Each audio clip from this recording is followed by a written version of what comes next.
Nee, dat is best. Really good though. If you're playing every team really well, Lang naar links. beating pretty much everyone besides one team.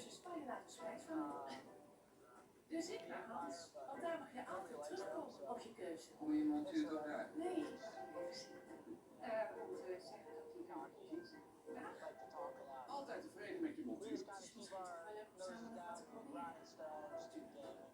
En anders mag je Really gewoon good team chemistry. terugkomen. We all get Dat along maakt really well. Hans anders. And I'm really excited for the season to start. To see how we really do when the pressure's on. Alief Select verlicht bij Yeah, je tot wordt love the team so far. Zo kom je ongewild je wakker. Alief Select tot wel 12 uur lang sterk derde rug bij. Bij ons krijgt iedereen dubbele brilvergoeding onder brilkorting of de tweede en derde bril gratis. Brilvergoeding voor iedereen. Dat maakt Hans anders. During Bij this de Hyundai preseason werken we campaign, aan vooruitgang. roommates Gunless and Daarom bouwen we Arsonist auto's become waarmee je altijd almost van bent. inseparable duo. Auto's die overal opvallen, die je veilig houden Every en een afternoon, ongeëvenaarde there's only one rijervaring place bieden. you'll find the huntsmen, De nieuwe scrimming Kona together Hybrid. to get their reps before the season begins. Zwaai en waai de Kona Hybrid. Profiteer nu van €1250 try bijbonus. Humanity is the destination.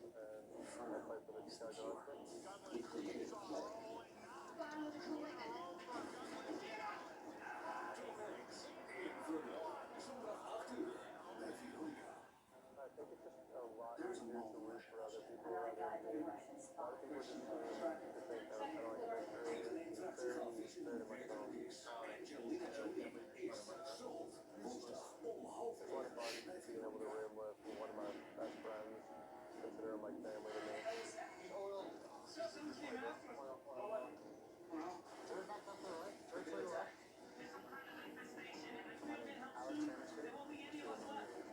Aliens versus Predator Requiem.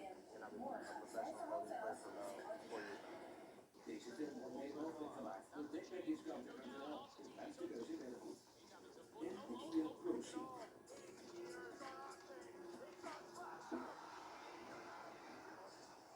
Last year, winning back-to-back with United, They sent many in Afghanistan. been in a while. I want to keep winning.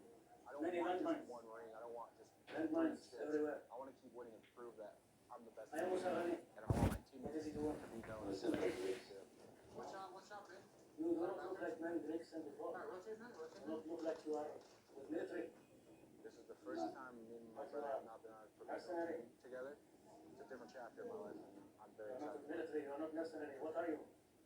Los tourists. We're with March last year. This is right when I moved away from Preston. I'm no tourist. I was very big at this time in my life. I was very depressed. Sorry. This is just a reminder of Do you know like what the American is? Yes. it could be And worse. Soviet war. That's the village of course. When the 30 miles scrim is from over, the work isn't Mr. done. Biggs sent you the Ever supplies since last moving one. in with Gunless, You wish to see them now? Arsenes has been on a new mission of his own. Is this what you asked for?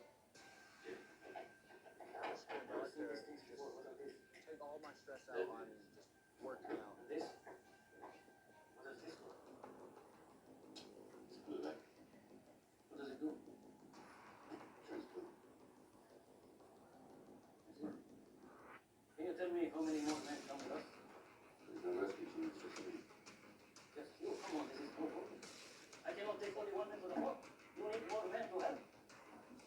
Do something. I am here to protect medical supplies. If I not take it, many people will die. You understand? I want to go out in public and Well, enjoy I don't know who you really are. But by the way you look, I can see you have no experience in war. Do you? Come on, do you? I used to be like really good myself. Back in Toronto, I used to be like really depressed all the time. Come on. It was really hard Maybe for you me should go to back do home and anything, think it but over working again. out, exercising, For a very long getting on time. the play, like doing things like that was really hard for me. It just felt like I was always kind of just trapped. But it's helped me a lot being able to exercise This is frequently, your choice. being able to eat But let me tell healthy, you, being able to you cannot get this American like alone. rut that I was in. If you So fail, I do not definitely, blame me. translated that I will over accept to no like helping out responsibility. with Alex, trying to get him more in the gym Sounds and great. kind of encourage a better lifestyle.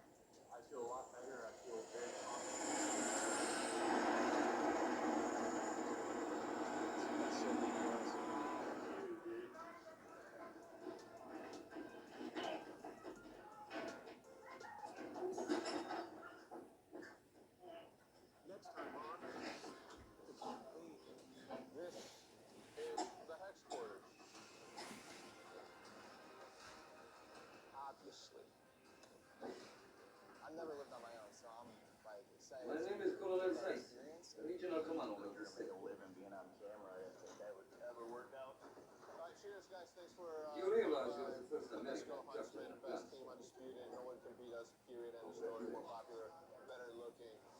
I believe you are planning to supply enemy rebel forces with Stinger missiles intended to destroy Soviet aircraft. If I'm going to be interrogated, I want to be interrogated by your superiors. Out here, I have no superior. I am in full command. Very strange numbers. You are alone here. When a group of people united by a common goal Abandoned by your come government. together, by definition, it forms a unit. And in the Cooperation. that goal is simple. To be This the sector last has been under total control for over 5 years. with the lights at their brightest. And There is little more I can do here.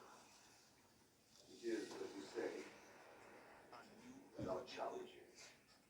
teams will rise. If you supply to me what information about most Stinger missiles you are planning to release, it could provide a way out of this first phone.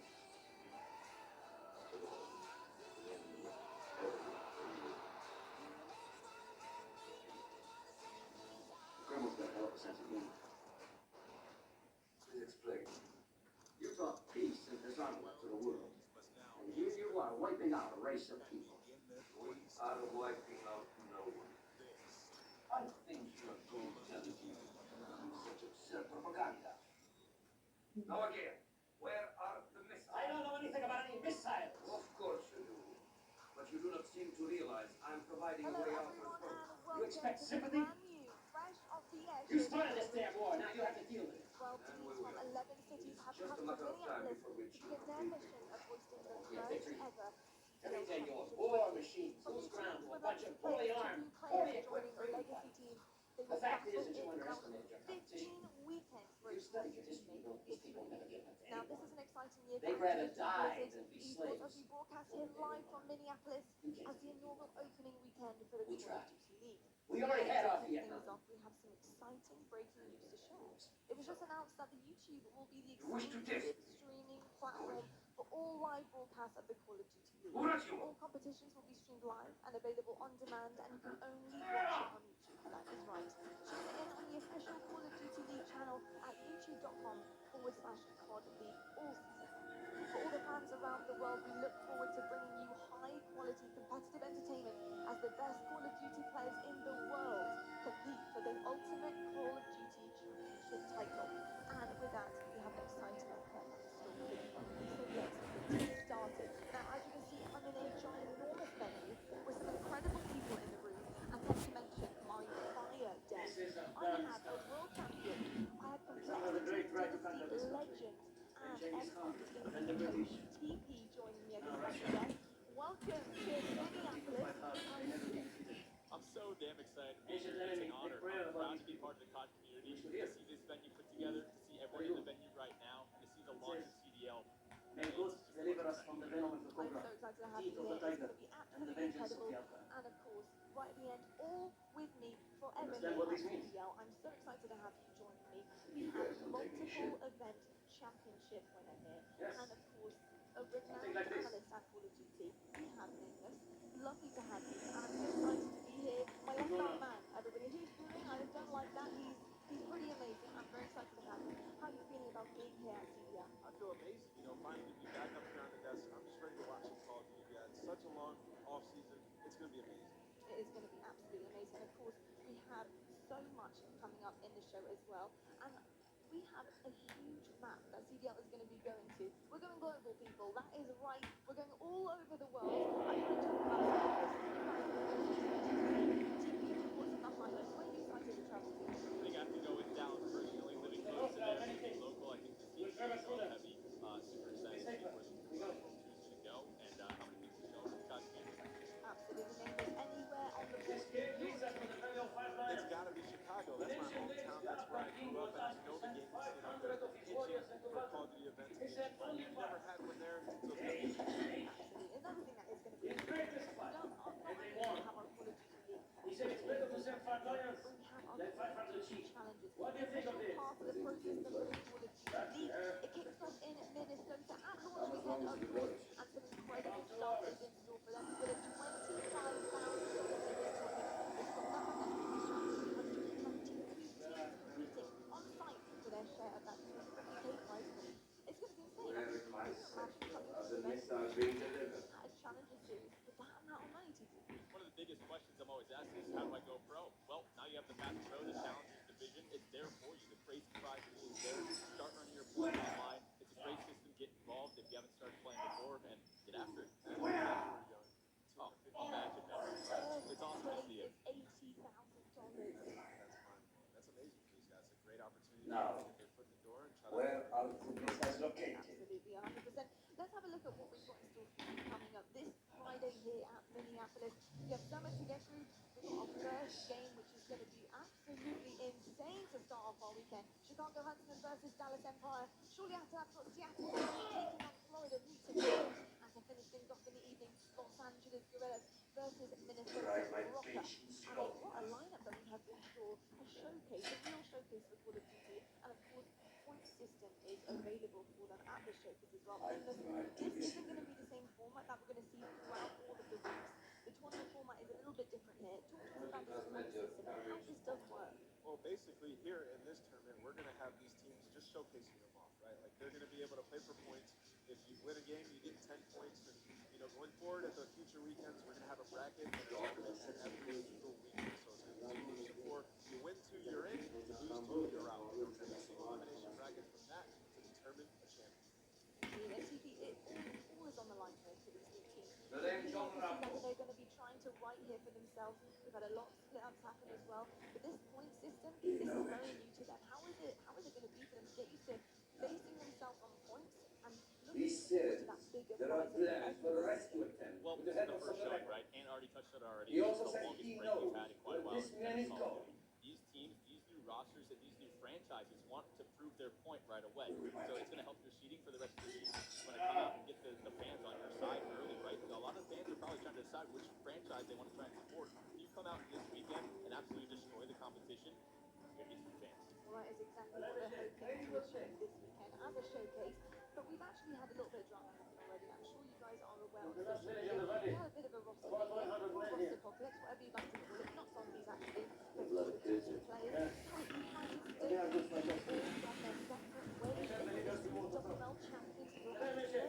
What has happened to these guys? Who would have thought that the world champions were split into 4 different teams? But let's focus here on Simp, the back-to-back champion, the back-to-back reigning MVP. This guy waited 6 months last year to turn 18. Halfway through the season, he joins the team. He's absolutely dominating, starting searching for he was the best search and response player in the world. Comes into the postseason, he's the best respawn player. We can't talk enough about this guy. Look at these clips on your screen. Any weapon at any time. I'm super excited to see him and a beast back in the team. Now, 100 degrees, their place at CDL has been stolen, which is ironic considering they're meant to be the teams here. But of course, they've gone their separate ways as a roster. What are we going to be expecting from some of these legends that are moving on?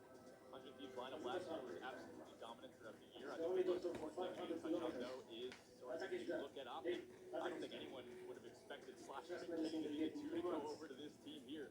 But honestly, looking at these teams' careers in recent, they've been very, very successful. So Optic Gaming fans, new Optic Gaming fans, have to be excited about the roster they have put together. What they have on paper is arguably the most talented that we've seen in the league so far. So I'm excited to see how they're able to come together. They seem to be a little bit rocky online to start, but I think as the season moves forward, they have to be a dominant force. Now, of course, we have that old Optic split that's happened as a new OGLA that has formed. This has caused some serious controversy on social media. I mean, we've got to talk about Scum and we've got to talk about C6 here, formerly known as Crimson. They have gone their separate ways, but these guys are legends in their own right. How are we going to be seeing all of these now?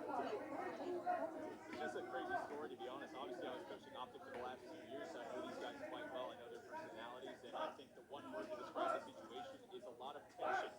These guys want to come out here. The rivalry is absolutely unreal between Scum, Foremost, Crim, and even, I would say, Dash and Team as well. Every single person that split off from this situation wants to come out here and prove that they made the right decision, that they're the better players, that they know how to play Call of Duty better than one another. I can't wait to see how it unfolds. I can't wait either. And these guys really have formed a legacy for themselves. They have become celebrities in their own right, in their own career field. And that is something that is going to be really hard to top in the CDL. They have experience, and that counts for a lot when you're coming in here, especially on new teams and forming new rosters. You can't count how good these guys are, but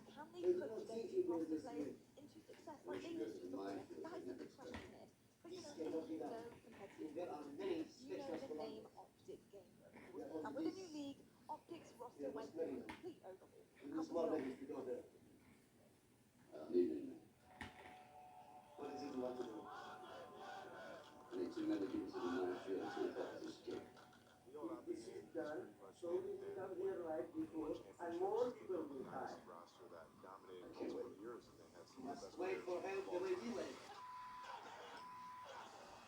Scum, shot, me, formal, trim sticks. We were Optic.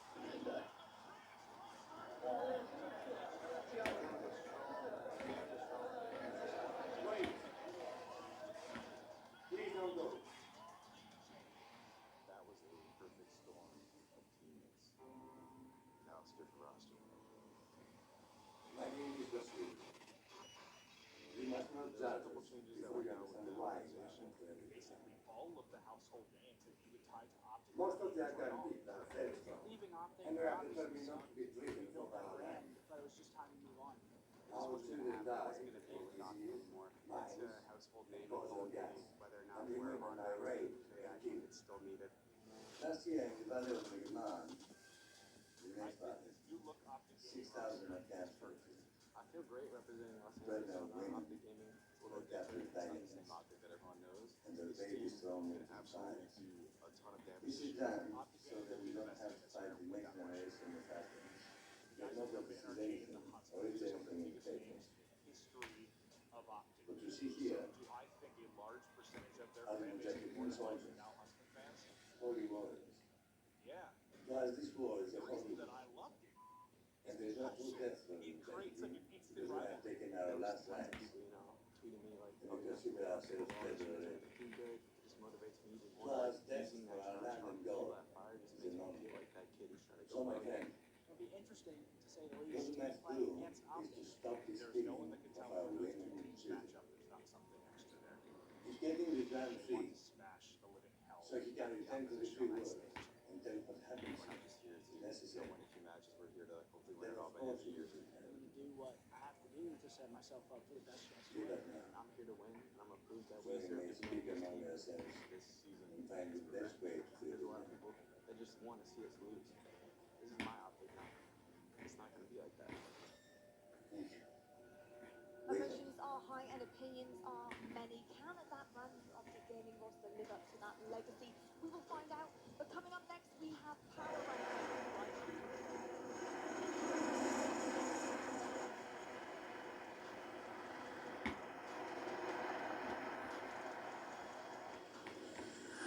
Probably the most important thing we can do Good is boy. provide Nobody jobs decides so. for those who get out of the Let's get in military. there tonight. What is your name? Tommy, Together, we can get veterans back to work. this boy is very hard inside. His parents were killed last year. His brother died in You'll the hear a war with lot America. about how coming out of Looks like the a boy, but military fights means you're somehow like a man. damaged goods. What's your I name? would reject that. Rambo, I believe that people coming home from combat can actually have gone through post-traumatic growth.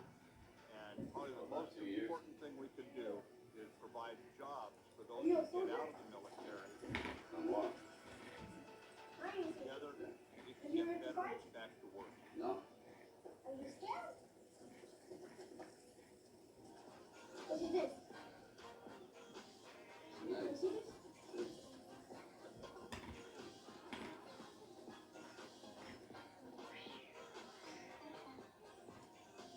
Very good. Can I have it? What is this? You know everything. This is for luck. What is luck? Luck is, Mm. for what?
comfortable for you.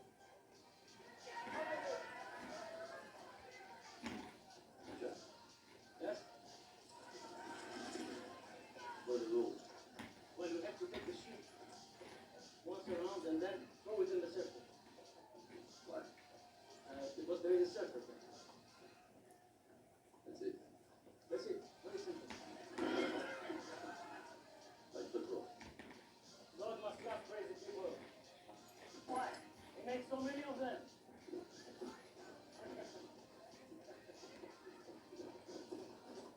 Deze film wordt mede mogelijk gemaakt door dekbediscounter.nl, de ruimste keuze beddengoed. En de KXC.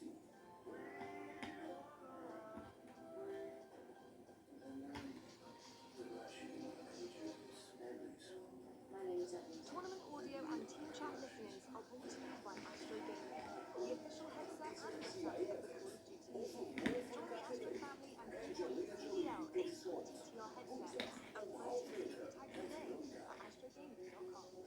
Call of Duty League is brought to you by Mountain Dew and Gaming, the official energy drink of the Call of Duty League. Metro by T-Mobile. Complete your mission with the best deal in wireless.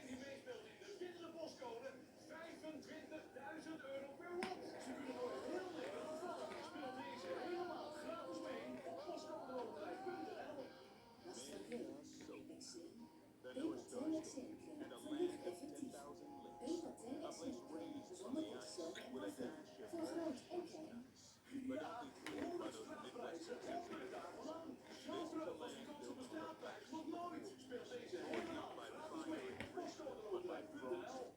This is the North, where they manufacture their miracles on ice, and their rock on their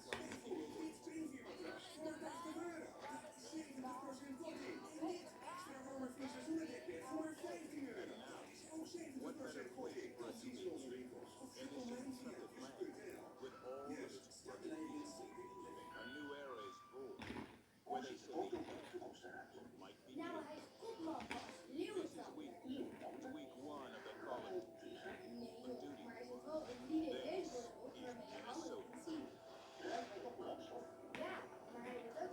Hello and welcome back to a very sunny and frosty Minnesota. Backdrop you see right there with a budget load of fans coming into the arena. We're just going to unload them now, get them in the back because they are ready for Call of Duty League, and so am I. I'm so excited to be starting this launch weekend with a bang with some exciting things ahead of us right now. And I couldn't be more proud to be joined by some absolute legends and analysts with me. I've got special guest TV here, and I have Davis, my side man, here all time long here at the Call of Duty League on Show United TV. We tend to work by this very show. How do you prepare for this coverage? I packed accordingly, but it is a little bit more chilly than I'm used to. But given this venue and its all work that it's been on, it's going to be a fantastic job putting this all together. It's a hell of a way to start the league. And of course, Namath, it's a new year, it's a new game, and we want to talk about storylines and how this is going to be working throughout the season. Of course, there's been some drama and some speculation, opinions happening as usual. We want to talk about what are we looking forward to seeing, what are some of the storylines coming in, what's the kind of pinpointing for Aside from the big ones like the opt-in part, I'm really going to be focusing on Illy to be a breakout player of the year. I'm super excited for this kid. He's one of the best players in the game so far online, and he's just been absolutely incredible. Like, this guy has been dominating the online search and destroy communities all years, all the way to Black Ops 3 when I was playing running my pockets. Well, I'm excited to see him alongside two veterans like Freeman and Placer. Maybe they can mold him and teach him the way so he can shoot off the honestly not really something to look forward to throughout the entire season. See how he grows with his team. TV, what kind of storylines are you looking at? Well, for me, it's another Dallas Empire pick. I'm looking at Shotzi in specific. We've seen the trend in Call of Duty lately where the young talent coming in has been able to basically sweep the competitive community by storm with the amount of success that we've seen. Shotzi is another example of this. All eyes are going to be on this guy. From scrims early on, from the POE that I've watched from him, he's a phenomenal talent. He had so much success in Halo, being a world champion over there, coming over to Call of Duty now. How is he going to be able to perform on a team like this? A lot of leadership. It's a perfect balance of young talent and veteran leadership. It should lead to a lot of success for these guys. Now, my pick, talking about young talent, I have to mention, of course, this incredible R&D roster, and in specific, Abizi. I feel like he does get overlooked, of course, by that incredible player's name. He was a back-to-back MVP from last year, but he was brought onto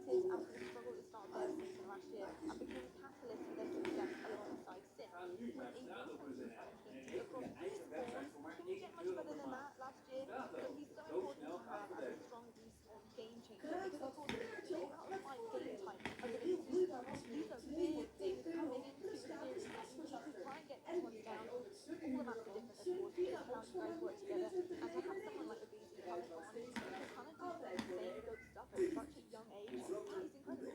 The Tiny Terrors said they had so much success, you can't really count them out. It's a good storyline going into these first matches to see if they're able to perform like they did last year. Those guys are so good. And what's astounding about Abuzi is that he's so good at research. He comes from search and destroy, so he's one of the best search and destroy players in the world as well. So he's just an all-around beast. Absolutely. I think it's going to be insane, and something that I'm really looking forward to is our power rankings that are going to be coming up very shortly. Where do you see these guys sitting this season? Where are your teams right now? We're going to find out Nameless's choices right after the break.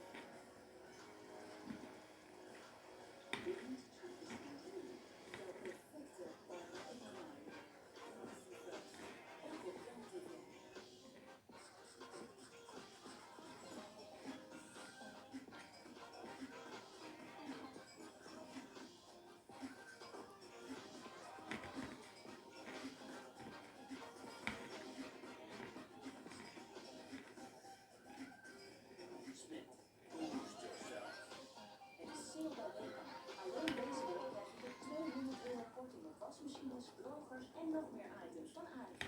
Dus shop nu bij Weekamp. Wie bepaalt of jij ook lekker bezig bent? Hoezo moet je altijd tot het gaatje gaan? In de sportschool? Met deze truc kun je toch op thuis trainen? En wie zegt dat fitness geen teamsport is? Dat bepaal ik zelf wel. Precies. Jij bepaalt de regels, wij doen de rules. Basic Fit. Go for it. Heb je dat gezien? Maak je brandstaaf. Geen suikervrij, neutraliseert brandopmars. You'll hear a lot about how coming out of the military means you somehow damaged the goods. I would reject that. I believe that people coming home from combat can actually have gone through post-traumatic growth. And probably the most important thing we can do is provide jobs for those who get out of the military. Together, we can get veterans back to work. I met him at 9 and had my feet behind my ears at midnight. Probably the most important thing we can do is provide jobs for those who get out of the military. Together, we can get veterans back to work.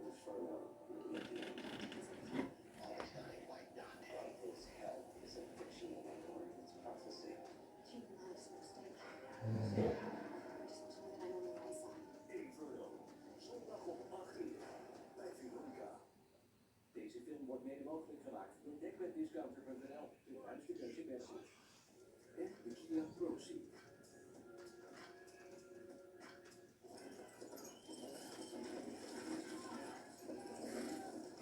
PS4, the official platform partner of Call of Duty Challenges. Scott Gamer, the official controller of the Call of Duty game. The US Army, what's your name?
best player in Call of Duty that we've seen. We need to see the best out of the King at this weekend. Coming in hot at number 2, we've got Atlanta, FaZe here.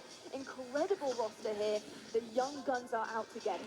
Yeah, I mean, we're going to talk all day, every day about Abizi and Simp, the Tiny Terrors, the world champions, back-to-back MVP. But we can also talk a little bit about the rest of the team. Celium is absolutely incredible. His first year last year, he was dominating. Didn't find that championship, but he's still a beast. Priesta, last couple years, he's won a championship in both titles. He's been an MVP. He is absolutely astounding. From top to bottom, this roster is just extremely dominant. Amazing stuff. And of course, that's leaving our number 1 with Dallas Empire. And, you know, I'm not salty about that. I think that's a fantastic pick there. Why do these guys get your number 1 spot? I love the young guys in Ilian, Shotzi, and Hoop is sort of the young veteran, right? And, you know, they have the veterans and Clayster and Crim6 back together. And Tyler, you actually team with these guys, so what makes them so special? Basically, they're going to learn how to play the game faster than most other people. So I think in an early tournament like this, they're going to have the tactical advantage. Speaking on Crim6, obviously I coached him for the past couple of years, teamed with him for a long time as well. So the amount of passion that this guy is going to show in the matches this weekend, expect him to get loud on the stage. And I think the leadership from Clay and Crim are going to be very crucial to these young guys. It's going to be very dynamic, that is for sure. We have our overall power rankings here, 1 through 12. Thank you very much, Nameless, for doing all of these. And, you know, I just have one note here. Optic Gaming. Online, they weren't so good. So why do they get number 4 and Seattle get number 7? I'm still salty about Well, I this. thought Optic was a little bit better than Seattle online. I know you're a big Surge fan, and I kind of based it off of online performance as well as their past performances over the last couple of years. There's some players that pick up the game a little bit slower, and as the season goes on, they'll be able to adapt to the new meta, new strategies, and start to win. You know what? You're the expert, Nameless, and I totally give it to you. I think that was a fantastic power rankings. Now, hardest part of this entire thing is talking about predictions for the season. So, TP, I'm going to start with you. Who are you going to be predicting to do well this season? It's tough to go off of just online practice, but I think we look at the team that has all the pieces for long term, and I think I have to go with the Atlanta FaZe for that. I think in terms of longevity, in terms of the roster mania, they got every single piece that they wanted in terms of staff, in terms of every single player on the team being happy and where they wanted to be at the end of the day. So I think when you combine that passion, that young talent, and a lot of success already for players like Simp, Abizi, they have the recipe for long-term success. Nameless, are we agreeing here with this fellow incredible person at Call of Duty, of course, or are we going to go a different route? I actually do agree with him, but I think there's a few teams. I think it's up for debate. Like, you look at a team like Optic Gaming, and as the season goes on, as I was just speaking about, they can get a lot better and be one of the more dangerous teams, but also Empire. That mix of young talent and veteran leadership, this is a team that can go on to win multiple championships and maybe the big one at the end of the year. Well, this is CDL. We have so much more to get through for you guys at home. We are going to take a quick break, but we won't be long, so stay tuned.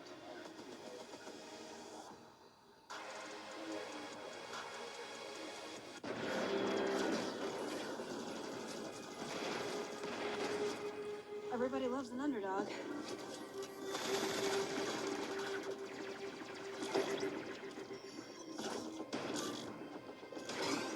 Me? I prefer a dynasty.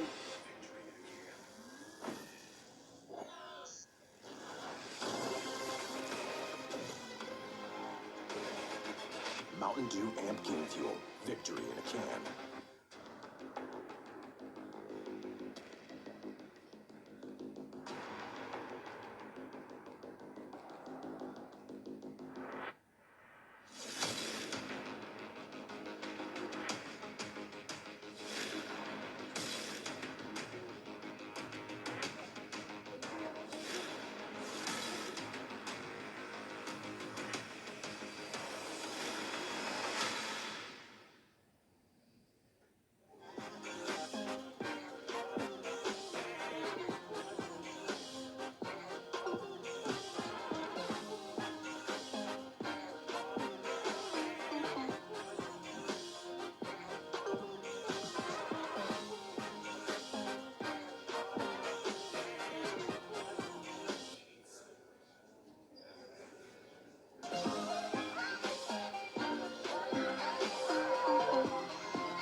Probably the most important thing we can do is provide jobs for those who get out of the military.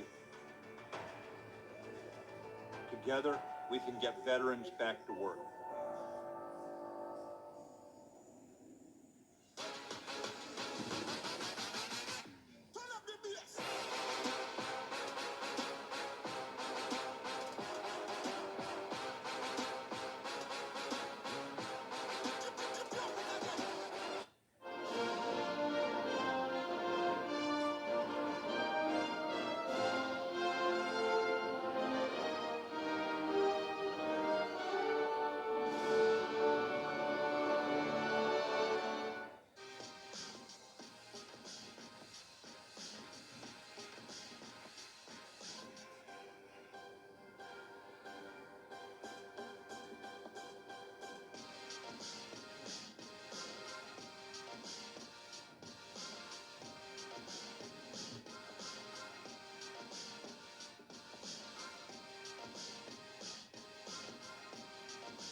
The United States Air Force.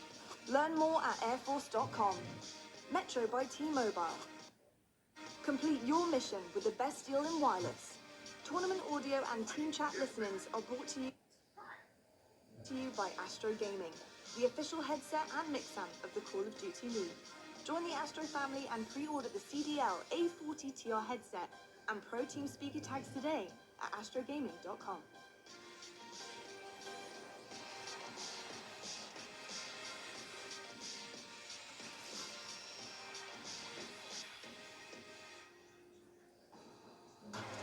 Hello everybody and welcome to the first ever CDL headquarters. CDL headquarters is going to be your pre and post show throughout CDL, and we're going to be giving you all of the information you are going to need going forward into the tournament. Now, I'm obviously not alone up here, but before you probably saw I was with 3 of us. There was 3 on the desk, but now I've had a hijack. I've had someone come in, roll a chair in, but he may happen to be maybe the most legendary Call of Duty caster there is in the game. I have Maven joining me, so welcome. Well, that was some premium gas. Thank you. I'm pumped to be here. I don't know that I've ever been more excited for anything in my entire life. This is going to be incredible. You know, we've been waiting months to get the league started. This is the introduction to the fans. All these incredible teams around the world. Now you get to see them. This is going to be a fantastic time. It's going to be insane. And of course, if you don't recognize the man to the left of Maven here, we have a world champion, Complexity Gaming Dynasty legend, and the previous Optic Gaming coach here, TP. So great to have you joining us as special guests. I mean, a pretty amazing venue that we got back here. We got a great audience as well. Hi guys, how are you? But insane atmosphere as well.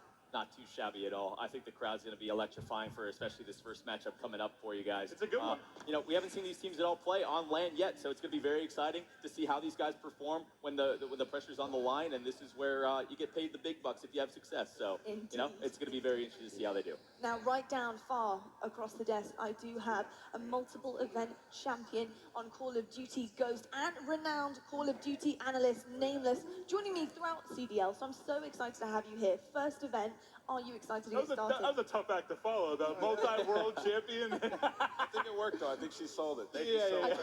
I'm extremely excited to be here, just to be back up here on the desk, and after such a long offseason, to watch these guys go at it. Just watch them Call of Duty. That's what we're all here for. And, you know, I'm just excited for the fans to see what we put together for them this weekend. Indeed, and talking about what we've got coming up and what we've put together, we have some really exciting features for you. You've got the Minnesota ice fishing coming up, and Chance actually managed to go and take out the boys to go and see what they could catch. Hopefully it'll be a W. We'll have to find out a bit later on. And of course, we also do have an insane game coming your way. We've got Chicago Huntsmen versus Dallas Empire as well. But of course, we couldn't be more excited for the league to kick off today. But before we do get started, here's how it all works. Welcome to the Call of Duty League, built to reimagine what you think you know about esports. But what is it? This is 3 tiers of pro, amateur, and fan competition. Pros represent 12 teams across the US, Canada, and Europe, and feature the world's best Call of Duty players in a larger-than-life competitive experience. Beginning January 2020, the season kicks off in Minnesota with the Call of Duty League launch weekend, where all teams in the league will descend on the Twin Cities to set the tone for what will be an action-packed season. From there, the Call of Duty League tour continues, going from city to city as teams host home series weekends in their markets. Each home series will feature 8 pro teams facing off in a tournament bracket where the format is simple. Win 2 matches, and you move on to the single elimination bracket. Lose 2, you're going home. From there, the Call of Duty League tour continues. Teams will earn CDL points for every match they win in a weekend, as well as based on their overall placement in the tournament. These CDL points will be used to determine which teams qualify for the playoffs and championship weekend. Next, there's the official Path to Pro amateur system, the Call of Duty Challenge. Here, amateur teams can compete in tournaments with settings that mirror the professional league's rule set. Players can earn challengers points in online ladders and tournaments, as well as live open bracket competition held at the league weekends and home series events across the season. With challengers, amateur teams will compete for dedicated prizing and jockey for position to compete at the Challengers Finals during the Call of Duty League Championship weekend. And finally, the Call of Duty League City Circuit, designed to take the casual competitors to the next level. While only the most elite players will ever go pro, there are tons of Call of Duty fans looking for a chance to compete for local and global fame. Launching later this season, the City Circuit enables fans to rep their city in 2v2 competition, earn travel to the Call of Duty Championship weekend, compete for prize money, and achieve major hometown hero status. All 3 tiers of play will come to an epic conclusion at the Call of Duty League Championship weekend, where challengers hopefuls will compete for the biggest prize pool of the year. City Circuit finalists will vie for their chance at history, and of course, the main event itself. One final tournament to crown the Call of Duty League 2020 World Champion. Huge opportunity on the line here for all of the players involved in CDL. Now, something I'm sure you guys are wondering at home is if you are new to this esport, Call of Duty can be a little bit difficult in terms of terminology. Now, Maven, somebody who has to use terminology constantly in their career is you, of course, while you're casting. And for people who are brand new, sometimes it's hard to recognize what certain things mean. So we're going to talk about the meta and how the current strategy of that meta is formed. So it's like an ever-evolving thing over the course of the year. When we talk about the meta, it might be the guns that people, the loadouts they're using that can change over the course of the year, the strategies that people will use on various games and maps and modes. So that'll be ever-changing, but it's actually one of the more difficult things for me because you get in the habit of talking to pro players all the time, and you get this kind of slang, this lingo that you'll use within game, and it's nice to bring it back to the level of someone that might be new to it, because there's a lot to it, and it's going to be exciting to show. And we'll all learn as we go along, so don't worry if you're wondering. I'm sure some people can help you out in the crowd on Twitter, give a few questions if you don't mind it. But of course, we have so many locations all around the world and so many states to be visiting. Your hometown could be one of those. So of course, you can buy tickets. They are still available, so go and head over and buy some tickets right now if you haven't already. What more could you want to have a weekend? Go get your lads, go get your friends, go get your girls, and go and have an insane weekend out and watch some Call of Duty action. Talking about action, we have a schedule for you guys for today. So let's take a look at your Friday evening and see what you'll have in store. First off, we have Chicago Huntsmen taking on the Paladins. I get to cast that one. That's going to be bonkers. I can't wait. You do, Indiana, of course, Seattle Surge versus Florida Mutineers after that as well. We also have Saturday's schedule coming up for you guys too. That's right, this is a 3-day weekend showcase for you guys. We have first up New York Subliners take on London Royal Ravens, Toronto Ultra takes on Seattle Surge, and the list goes on. So many games to look forward to. Any standing out to you, Himmy? I mean, I think across the board, everything does, because we haven't seen a lot of these teams play yet. But Subliners versus Ravens to start the day, I think that was exciting, because I think a lot of people think Subliners could be better than we've seen them maybe online. And London Royal Ravens, we haven't seen a lot of. I think they're going to surprise people for sure. Indeed, and nameless, of course, Sunday schedule is to be kind of decided here, because we do have our semis and our finals, and that will be interesting to talk about, because we would have seen how these guys perform on land. Have you got anyone you want to see in that final? Stop the gaming, right? I just want to watch them play and see if they're better on land as they were online. Absolutely. I think it's going to be an absolutely insane time. And of course, on Sunday, we actually have something super exciting to talk about, and that is hype battles. The first ever hype battle we've ever had at Call of Duty. And this is where it's going to be 2v2 gunfight, and we're going to be having celebrities totally and utterly destroying each other in gunfight. And gunfight is brand new to the game. What do you make of gunfight? I think it's, we've talked about this sometimes in our personal streams. So I think gunfight's one of the coolest additions to Call of Duty in the last 10 years. It's just this new incredible mode that fans have been loving and enjoying, and it's going to be fun to kind of mix it, because obviously it's not one of our core modes here for esports, but it's going to get into the mix of the events. I think that's awesome. Yeah, I think one of the biggest things about gunfight in general is you can just challenge someone straight up. Little trash talk, right? You're in a tight map, and then you love to see that type of action, especially the celebrities coming in a good time. And name is, we have some insane celebrities that are going to be battling it out on the stage. Carl Anthony Towns and Vince Staples are going to be in the building on Sunday, battling in the 2v2 gunfight hype battle on the arena, which is actually going to be on the actual chair I'm sitting. So I might have to take that chair home. Have a bit of fun. So this is insane to get all of these celebrities all together and play Call of Duty. But then it's really insane to get all of these celebrities all together and play Call of Duty. But then do you think that actually could be any good? I don't know, right? I have no idea what to expect, how good these guys are going to be. We saw Carl Anthony Towns in the exhibition earlier in the year, and he was pretty good. He won it with snuff. Some of these guys are big gamers and they're stars. You get in the mindset of a pro player and you're trying to dominate. He intimidates me because I'm 6'3". I'm pretty tall. I look down on a lot of people. He's the first time I met him, I was like, oh God, he's just a massive guy. And it'll be fun to see him play for sure. Indeed. Well, we're going to take a quick break now, but when we come back, we have so much more left to discuss, so don't go anywhere.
of Duty League is brought to you by Mountain Dew Amp Game Fuel, the official energy drink of the Call of Duty League.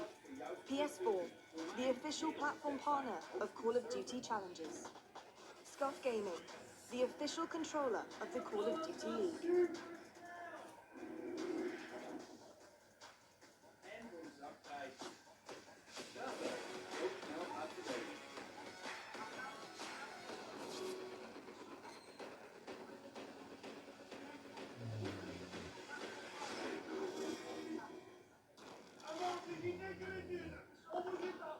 Hello and welcome back to a wonderful but snowy Minnesota. We're here for the CDL headquarters, starting off our Call of Duty League action with an incredible pre-show for you guys, getting you up to touch with what we're doing here at CDL. Now, of course, we are in Minneapolis. We are in Minnesota, and the Minnesota Rocker roster of ex-champs and young guns has them believing they will be a force to be reckoned with. And now, our Thomas Chance Ashworth, of course, an incredible cast in his own right, took them out on the lake to catch up with the home team for one of the most Minnesota activities imaginable. Wij zijn er voor jou. Met op om te zorgen voor voldoende AED's. We have the inaugural season of Call of Duty kicking off this year, and I'm joined here by the Minnesota Rockers, 2 world champions in Cillian Assault. We got the British man holding down in Alex and Godarex. Alex, I assume, is this your first time fishing at all? I've been fishing, normal fishing, not ice fishing. Whoa, that's a big one. That boy ugly. You guys are representing the city now. Does that change anything for you? We've already had people tweet us saying it's really cool to see them like their own home team. They feel like it's definitely going to be like a hell of an experience for them to finally get to go to an event and see their home team play live like on the main stage. Yeah, everybody in your, the city you're representing cheering for you. You're pretty much, we're trying to be like a sports team out here and build a fan base. So there's definitely a lot more people to play for. I'm super sick though. That's why I sound like this. My apologies.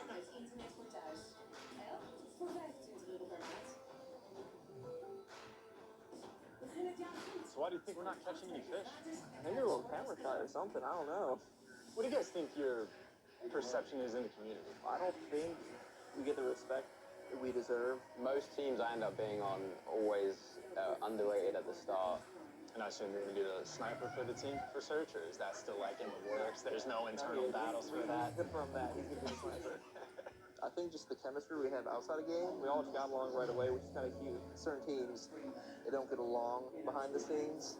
Ooh, so, I think that's just a huge X factor for us. What's y'all's like records against each other? I mean, I'm up on everyone on this team. You guys think I'm as slow as everyone to make it out to me? I don't know. You're pretty slow. I'm not gonna. No. What did you have one? I had a big one. So the first match you guys have of the inaugural season against the LA Gorillas. With the lack of practice they had, I feel like they're going to be very unprepared when it comes to our first match against them. Yeah, LA Gorillas are just not that good. So what are your predictions for the series? 3-0. Ooh. I think we're really going to prove people wrong with the whole middle of the pack thing and come out swinging. When you guys are going against Toronto, the Battle of the North, the fans should go absolutely wild for us, because we are the actual most northern city, not Toronto, and we'll be sure to prove that on a Sunday night. Game 5, round 11, 1v1, Justin and the Fish. Yes, it's good. Oh, it's a decent one. Well, gentlemen, thank you for coming out. I had a great time ice fishing. I really hope that your cod skills this year, though, are better than our actual fishing abilities, though. Best luck this year. Appreciate it.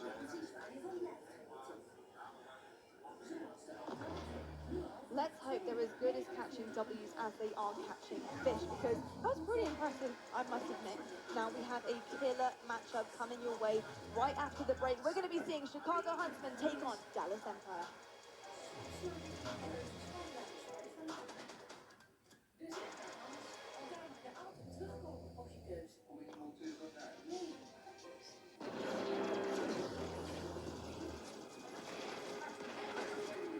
Everybody loves an underdog.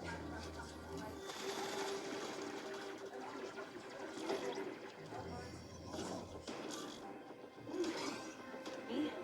I prefer Dynasty.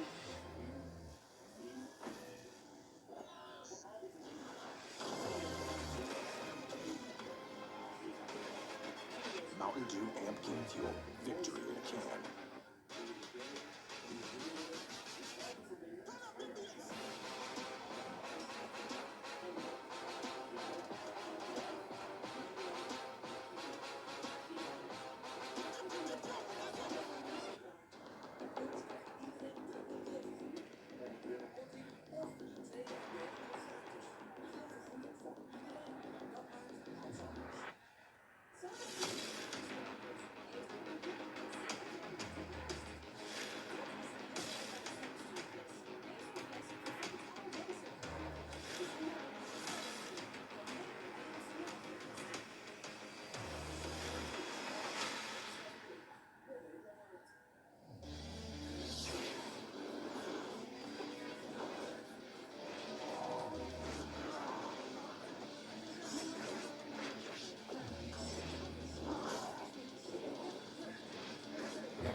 Metro by T-Mobile.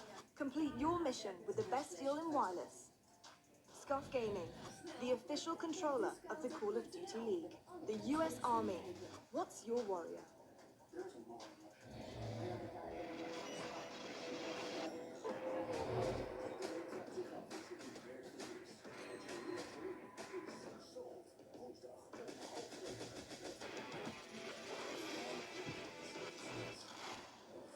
Hello and welcome back to CDL headquarters. We are live for the pre-show for the Call of Duty League that will be happening very shortly. We have our first game coming up, and the first match of the day is going to be the Chicago Huntsmen taking on Dallas Empire.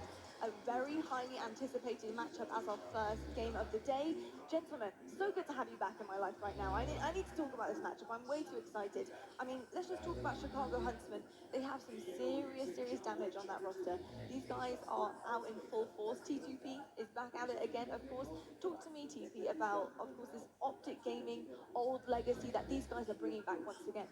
So yeah, a lot of storylines going into this one. I think a lot of people are excited to see who's going to win between Seth and Ian. Scump and Crim6, this is the talking point for this match, to see who's going to come out with the fire and come out and get this first win of the CDL. Super excited to see who's going to, which roster is more well put together, and especially we haven't seen a lot of search and destroy going into the league yet, so we know how these teams kind of fare and respawn, but who has done the preparation needed to get victories here in LAN environment?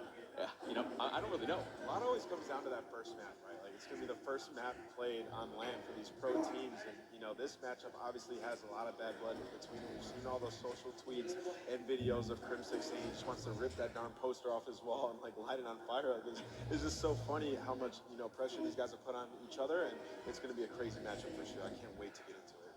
It is indeed. And talking about winning, Scuff is celebrating the start of Call of Duty League with a giveaway. Head to Scuff's Twitter profile to enter for a chance to win one of 5 Scuff Impact Call of Duty League designs.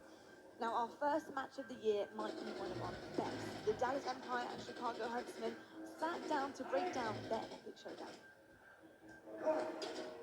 First match in CDL history. This first match is going to be a good idea of how loud and how big this can get. It all comes down to this. I couldn't think of any better matchup than this for Chicago matchup. Beating them would be a huge confidence boost. There's just a lot going on there between our two teams. I got RCDs on that team, Crim6 had the whole breakup with Scum. Playing against Ethan is going to be interesting. There's hobbies fighting in the air. Been watching their streams because they stream on the They're not bad, but they're not great either. A couple of their players have not had the best showings on LAN, but they've done really good online. But the LAN environment is just completely different. For someone like Illy, who has a lot of hype around him, it can really affect a person's mindset. I think the biggest strengths of the Empire is honestly just the pressure that we apply. They're really fast-paced sub-players. They are pretty much in your face the whole time. He's a monster up on stage. I have like a chip on my shoulder right now that I want to prove to myself. I need to get back to that MVP level for sure. It's going to be a battle. I mean, if we get in rhythm, there's no stopping us. It's going to be a good match. You know that they're probably going to bring their A game, but so are we.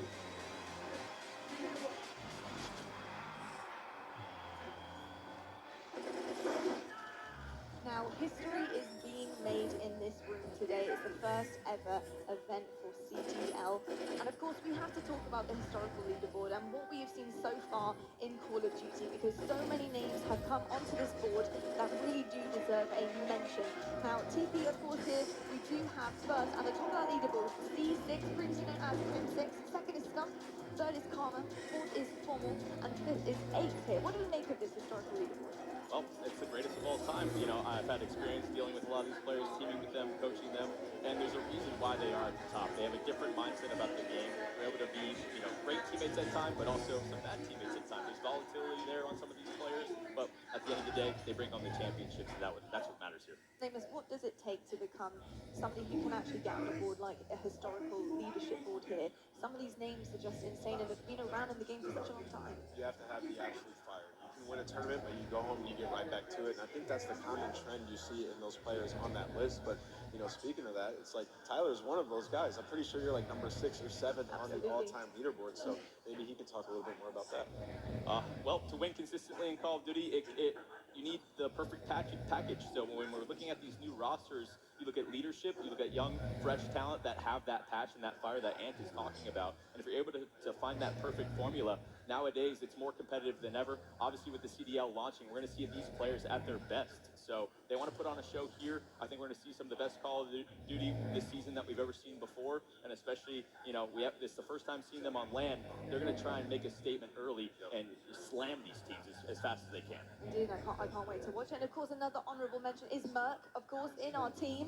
He's also on the historical leaderboard too, because yes, he is an incredible Call of Duty player as well as an incredible Call of Duty caster. Now, we need to talk about players to watch here. We have so many names on the board, so it's quite difficult to choose one. But TP, I'm going to you first. Who have you got your eyes on? Easy for me. I'm going with the King. You know, I've coached him for a couple years now. I know what the man is capable of, and I've seen him at sort of a downturn in his career, and I've also seen him at his best. The guy, when he wants to be, is that guy for Call of Duty. People call him the king of Call of Duty for a reason. When the passion is there, when the leadership is there, when he's up on stage like that, when you see him up there like that, when he has that fire in his eye, he's going to win the match. So I need to see what sort of scump we're going to see this season. Absolutely. And what is he like in terms of joining a new team? Something that we actually really haven't seen much from him last year. Of course, we had this legacy with Optic Gaming, but joining a new roster, how do you think he's going to be handling that?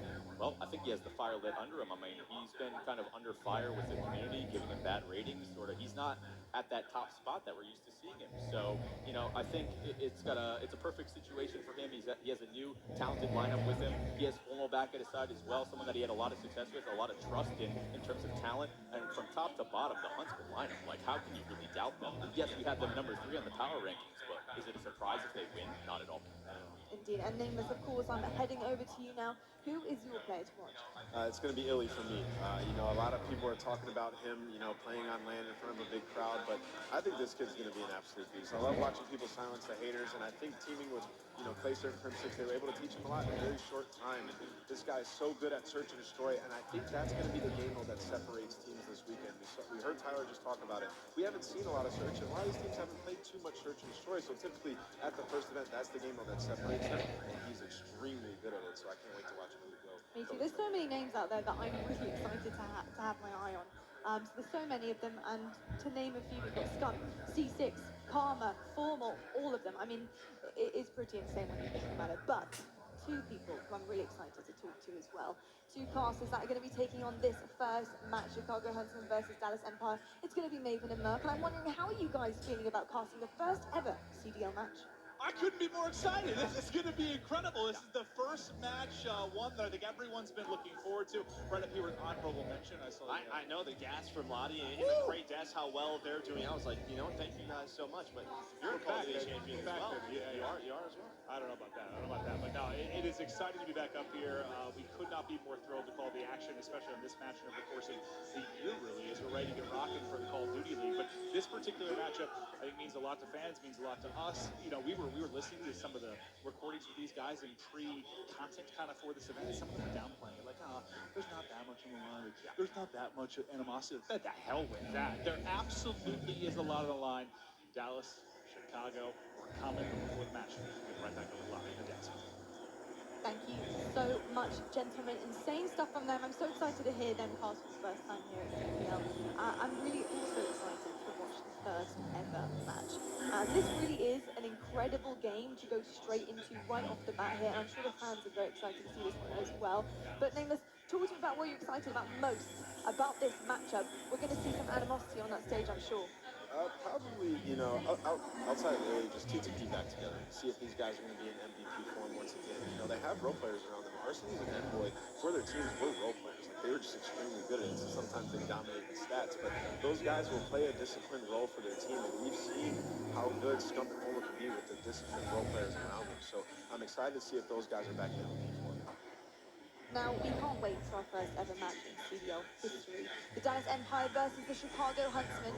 Speaking of the Huntsmen, they come into the season as one of the league's favorites. We have followed their exploits in preparation for launch weekend in our 5-part series, The Campaign. And in case you missed it, I don't know how you did, here's a look at some of the highlights. The new Call of Duty League launches on January 24th. But for the Chicago Huntsmen, this is where the campaign begins. This is the headquarters. Everybody's expecting me to build everything that me and my team have built in the last 10 years in the next couple of months. It is a business and it is work, and you want to win. We have really good team chemistry. We all get along really well. We've been beating pretty much everyone, and I'm really excited for the season to start. How we looking? This is the first time me and my brother have not been on a professional team together. It's very different. I'm killing you, and if I win, I'll make it a personal. Best team undisputed, no one can beat us, period, end of story. Some might say it's a bit obsessive. Serious grinding and serious work, and that's every single day. We're about to get into a fight, and I'm ready for it. There we have it, our CDL documentary series on the Chicago Huntsmen, following them closely, seeing what they're up to and their antics. I honestly think that, Scump, you chose the right flowers there with your girlfriend. The roses were absolutely stunning for your mum. I was watching carefully. But it was really nice to see the behind-the-scenes style and what these guys get up to in their free time as well. It was back in the day. It was that kind of the stuff you were doing. Were you buying flowers for your mum? At times I was really just grinding, playing all day long, playing tournaments and stuff. But yeah, I think that the campaign is awesome, right? To see the behind-the-scenes footage of what these guys are doing in their daily life. These fans can kind of get, a different interaction with their favorite players. Indeed, and it's going to be absolutely amazing. I'm so excited to get into all of the action. We have an insane matchup coming your way very shortly. We're going to hit the break right now, but when we get back, we've got Chicago Huntsmen versus Dallas Empire.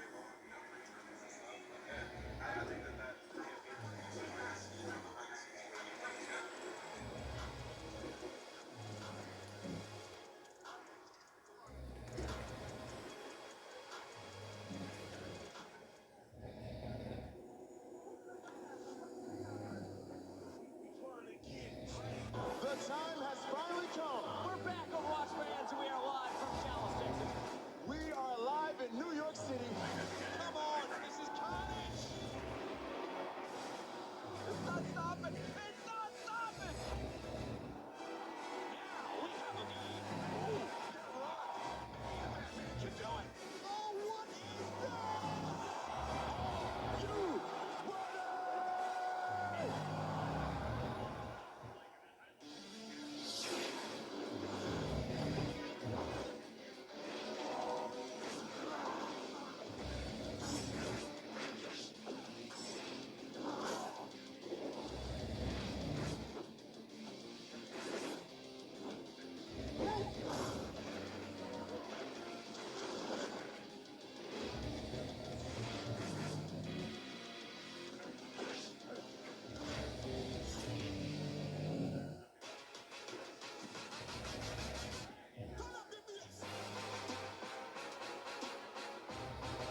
by a common goal, come together, by definition, it forms a league. And in the Call of Duty League, that goal is simple: to be the last team standing. Where the lights at their brightest and the stakes never higher, a new era begins. Teams will rise. Superstars will shine. It's time to compete.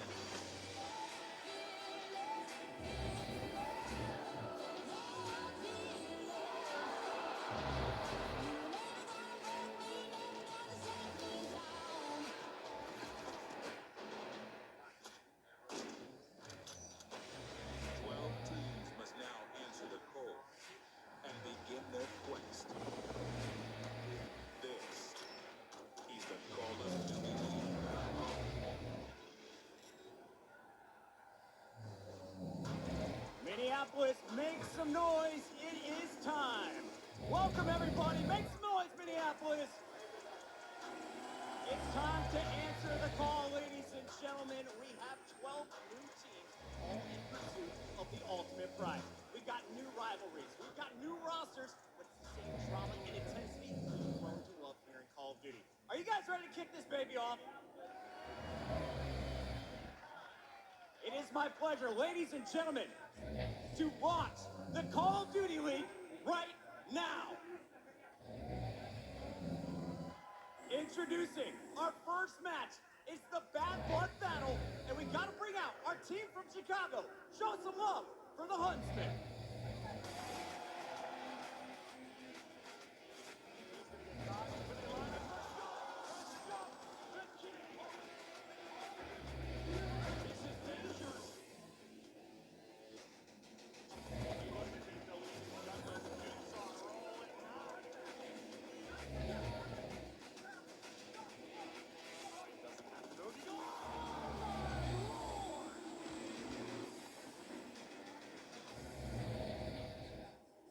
You've been watching them for a decade, showing some love to our first player coming to the stage. We've got the King, Scump!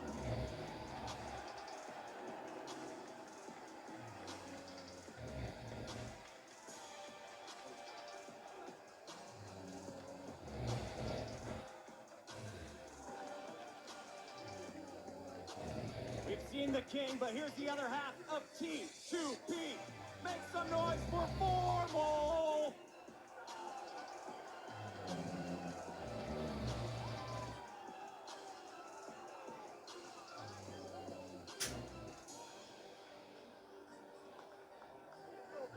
We've got our third world champion from the Huntsmen here for you today. Give it up for Arcades!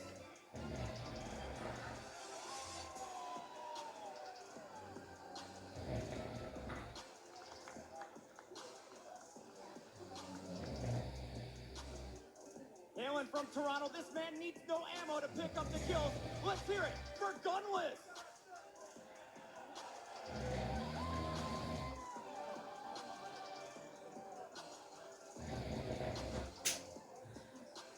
And now, the new Freak Beast SMG player for the team. Let's hear it for Envoy!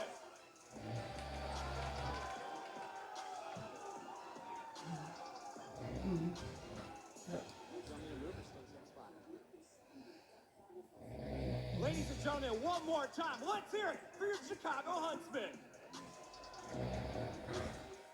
You've seen Chicago, but now it's time to bring out their opponent.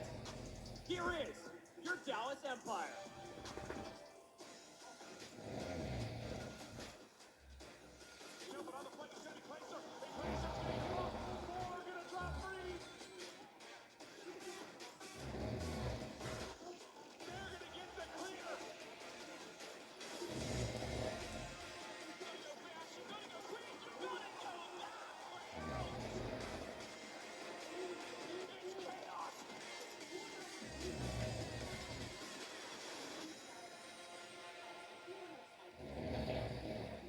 You know him. You love him. Let's hear it for the original hype man, Clayster.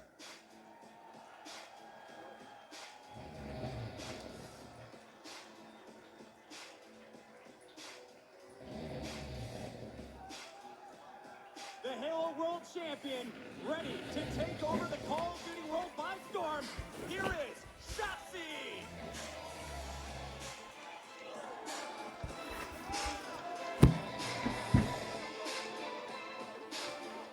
Making his pro Call of Duty debut, let's hear it for Illy!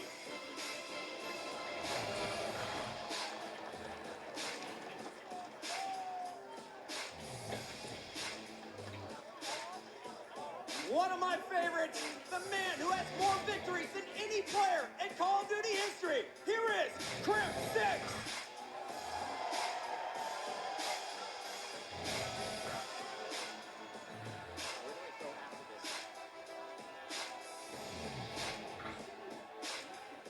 And rounding out this epic lineup, let's hear it for the boy who's been representing Envy from day one. It's Hoop.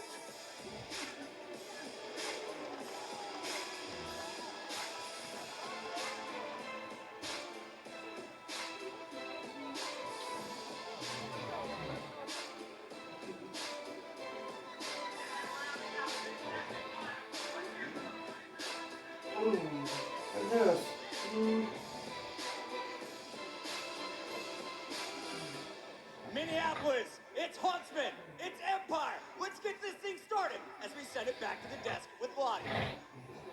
Thank you so much, Chris. Well, there you have it, our first two teams of the Call of Duty League, and they are stacked to the brim, filled with talent. I cannot wait to see those guys perform on the stage. Now, we of course know that every team has its weaknesses and its strengths, and Nameless, I know that there are keys to victory here for both of these rosters. Let's take a look at Chicago and what you think that these guys need to do in order to seal the deal. I'm a bit worried about their search and destroy. This is a game mode where Scump and Formal have had some trouble in the past with their teams, but picking up Envoy and RCs and Gummas, they can be pretty good at search and destroy. If they can guarantee that, this is a team that can be extremely dominant, the rest of the year. Absolutely can. I'm very excited to see how they perform against a huge caliber of team coming in hot right from the get-go. It's not an easy feat for them on that stage by any means. Now, I want to talk to you about Dallas Empire. What are these guys focusing on right now in order to try and get that wing over the Huntsman? For me, it's going to be Illy to stay composed. This is the first time he's going to be in front of a big crowd like this, playing with veteran players who have world championships. If he can perform at a high level and stay composed, alongside these veteran players, they can definitely dominate. And also Crim 6, right? We got to talk about Crim. He's had a couple years where he hasn't been that great. He's had some bad tournaments. If he can get to a high level and, everything he's been talking about on Twitter, back it up right now, that's such a confidence boost for him. I think the biggest things we want to touch on going into this is how teams are going to play domination, how aggressive they're going to be. Will Dallas play that same aggressive style that we're used to seeing online? And number two, how many variations of offensive strategies and search and destroy are we going to see from these guys? I feel like for me, that's where we're going to see where the preparation has come in. The different looks that these teams are able to give for maps 2 and 5 if we end up going there, I think that's going to be the difference maker in this series. Yeah, and of course, TP, you know these guys really, really well, and we have some OG Optic Gaming talent on those rosters as well. What are their weaknesses? What is going to be the issue for them, and what could get into their heads possibly? Well, I think for Crim 6, we'll start with him. I think he needs to, even if he has like a bad map 1, for example, for both sides, I'm going to say don't get quiet if you have a poor map 1. On both sides, there's been times where I've seen these players not necessarily shut down, but they get mad at themselves. They expect, nothing but greatness from their team, from themselves. So there's times where I feel like they can go on tilt a little bit, and especially we've seen it multiple times from these players individuals. So even if you come out and have a poor map 1, if you're the more prepared team coming into map 2, you can tie up the series and stay on even keel. Indeed, and before we go to our opening match, let's take an in-depth look at our two teams and what they've got going on, because of course we have our game modes. Now we want to explain those to you in depth, and our first game mode is called Hardpoint.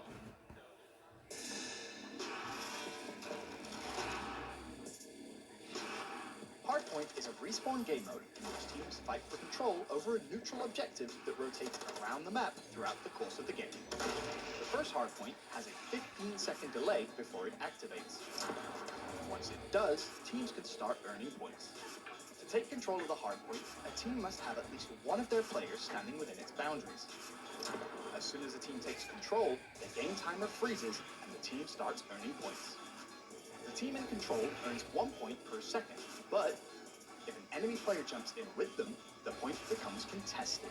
When the hardpoint has been tested, the game timer resumes, but no points are scored by either team until only one remains on the hardpoint. On any given map, all of the hardpoints rotate every 60 seconds in a predetermined order. Expect the teams to have this rotation memorized and send players out early to secure the next objective ahead of their opponents. When a team is defending the hardpoint, keep your eyes on their assault rifle players. It's their job to cover all the lines of sight to the hardpoint to cut down anyone who tries to move in. When a team is attacking, look to the submachine gun players. It's on these quick, mobile gunners to lead the charge and clear a path for their teammates. The winner of hardpoint is the first team to score 250 points, or the team that has the most points when the game timer runs out. Simple, right? What could possibly go wrong up on that main stage with two of the best teams that we have in CBL potentially? Not too much. And of course, we do have plenty of game types to get through as well, and we will explain those to you guys in due course. But we have our series layout on the screen for you right there. What actually goes into a series layout with these guys, and how do they prepare for all the different game types and, of course, all the different maps? I mean, you've got to kind of put your loadouts to what map and what game type you're going to be going on. So when we go into like the coaching staff and analytics, they're going to take basically all that data that they got from the months of scrims, and they're going to see what their weaknesses are in terms of map set, whether it be search and destroy, a hard point, a domination, and depending on their map record, their win percentage consistently versus top tier talent on that map, they're going to take those calculations, go into the veto system, and maybe the coach or the analyst will be like, guys, this is definitely going to be our weakness versus this team in specific. So it's going to be very interesting to see how the teams approach that veto process. There is certain series that we've seen in history where the maps in the series have been kind of won in the veto process. So Indeed, and obviously the veto process, this is something that's very, very important to these players up on that stage. And nameless, the strengths and weaknesses of the series layer, which we will see in just a moment on your screens, it really does go into what these guys are going to experience on that stage. Where are we thinking of going here with Chicago Huntsmen? What do you think they're going to be wanting to see based on how they play? I think they're going to try to guarantee that first respawn because search and destroy could be very tough for them. They're going against a team filled with players who have been dominating the online search and destroy community for the last 2 years. So I think that first map, they definitely are going to try to make sure they win that. But I'm hoping we go all the way to a game 5 and see some Piccadilly S&D here. We haven't seen a lot of teams play that. We haven't seen a lot of teams play search and destroy in general. They don't stream that. So that's sort of going to be the question mark for me in this series is who's going to come to play in that. Indeed, and obviously Piccadilly Circus has actually become a very interesting map for S&D. It's a lot more different from what we're used to seeing previously in maps. Talking about the dynamic of that map, Nameless, and how these guys need to work this S&D to make that useful for them. Yeah, I mean, that map has a lot of crosses, right? Like the B bomb on offense is probably going to be the bomb you're going to see teams favor, and they're going to try to watch that cross get over to that site and try to get it down. So it's a lot of crosses, a lot of pre-nades and pre-stuns, but it's a lot of action as well. It is indeed. And talking about a lot of action, we have an epic schedule ahead of us for today. So we're going to take a look at that now, just so you know what you are going to be seeing throughout the weekend. We'll take you through all of it, so don't even worry. You can mark your calendars right now, set a little alert tone for that too. First up, of course, we do have the impressive Chicago Huntsmen taking on Dallas Empire. Later on, we've got Seattle Surge versus Florida Mutineers. And to finish things off for this evening, we've got Los Angeles Guerrillas versus Minnesota Roka. And we've got a Saturday schedule for you guys too, so that's why your weekend is going to be chock-a-block filled with Call of Duty League. We've got New York Subliners taking on London Royal Ravens. Toronto Ultra is going to be seeing Seattle Surge. Los Angeles Guerrillas is going to take on Florida Mutineers. And to round things off, we've got Los Angeles Optic Gaming versus Paris Legion. That's going to be super interesting. I'm excited to see some of these teams coming in from Europe. London and Paris, what can we expect from these guys, TP? Well, we've heard, some stories about online, some of these teams not getting the best practice, so I think we're going to get a good showing for these dev guys for the first time to sort of rate them appropriately in terms of their talent. Every single roster in this league so far has signed a lot of talent. It's a matter of if they can become a cohesive unit, if they're good at all 3 game modes that we have in the league. So going into this one, they might not have had the best showing, the best practice coming in, but these LAN matches are going to be sort of your best practice in essence. So you're going to learn a lot about your team and your weaknesses at these matches. And, for these teams coming into the Call of Duty League, there's a lot riding on how they're going to perform with these new rosters and how they're going to perform legacies in their own right from what they are actually used to. They have fans from all over the world who came together last year for CWL, and they kind of formed, a proper group fan club there, and now that's kind of been split up.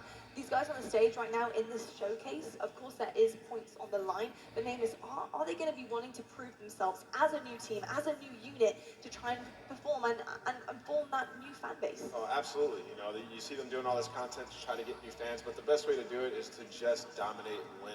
And, you know, especially with this point system, you have to win early. You can't start off slow, because if you start off slow, you'll find yourself in a very tough position to make playoffs at the end of the season. So this is very important for confidence purposes, because we're going to be going to another city very soon. So you have to start off strong, and these first matches are extremely important. I can't stress that enough. We can't stress it enough, folks. And start off strong, I'm sure they will. We are going to go to a quick break while our teams get ready on the main stage. But when we get back, we have Chicago Huntsmen taking on Dallas Empire.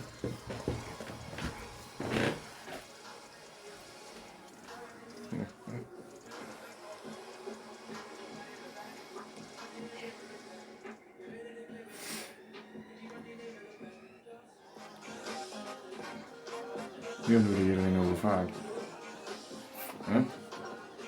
Yeah.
Hello everyone and welcome back to the Call of Duty League. We are live from Minneapolis, the home of the Minnesota Rocker.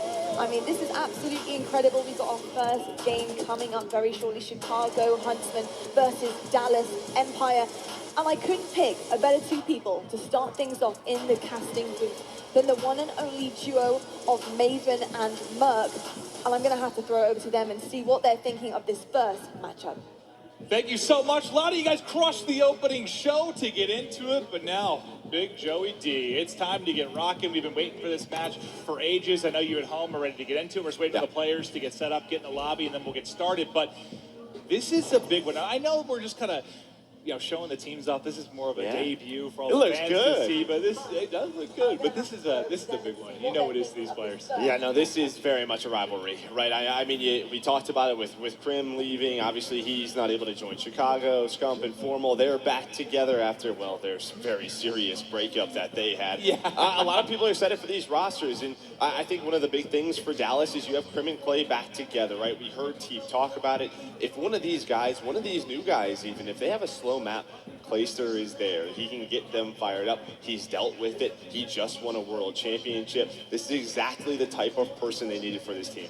Well, when I was talking to you about it, you had some thoughts about the Empire side of things in the sense of so much talk about, Krim's Revenge Tour and the new young players and Shotzi and Illy, that you thought almost like Luke sort of disappeared behind things, and it's insane. There's someone they're forgetting about, right? I mean, listen, I love this team, right? Shotzi, Illy, the young talent but that he's they Hoop have. the Nuke for a reason, man. Yeah, I mean, this is a guy that we've been waiting for to win a title for a very long time. And I think, when we talk to him, he is just happy to be on a roster roster that he's confident in right as the game comes out. Because if you look at his last couple of years, he just hasn't been great. He's been great, but his teams haven't been. Now it feels like he's on a team where, I mean, this is it. This is the one that we've been waiting for, and Hook is still so deadly.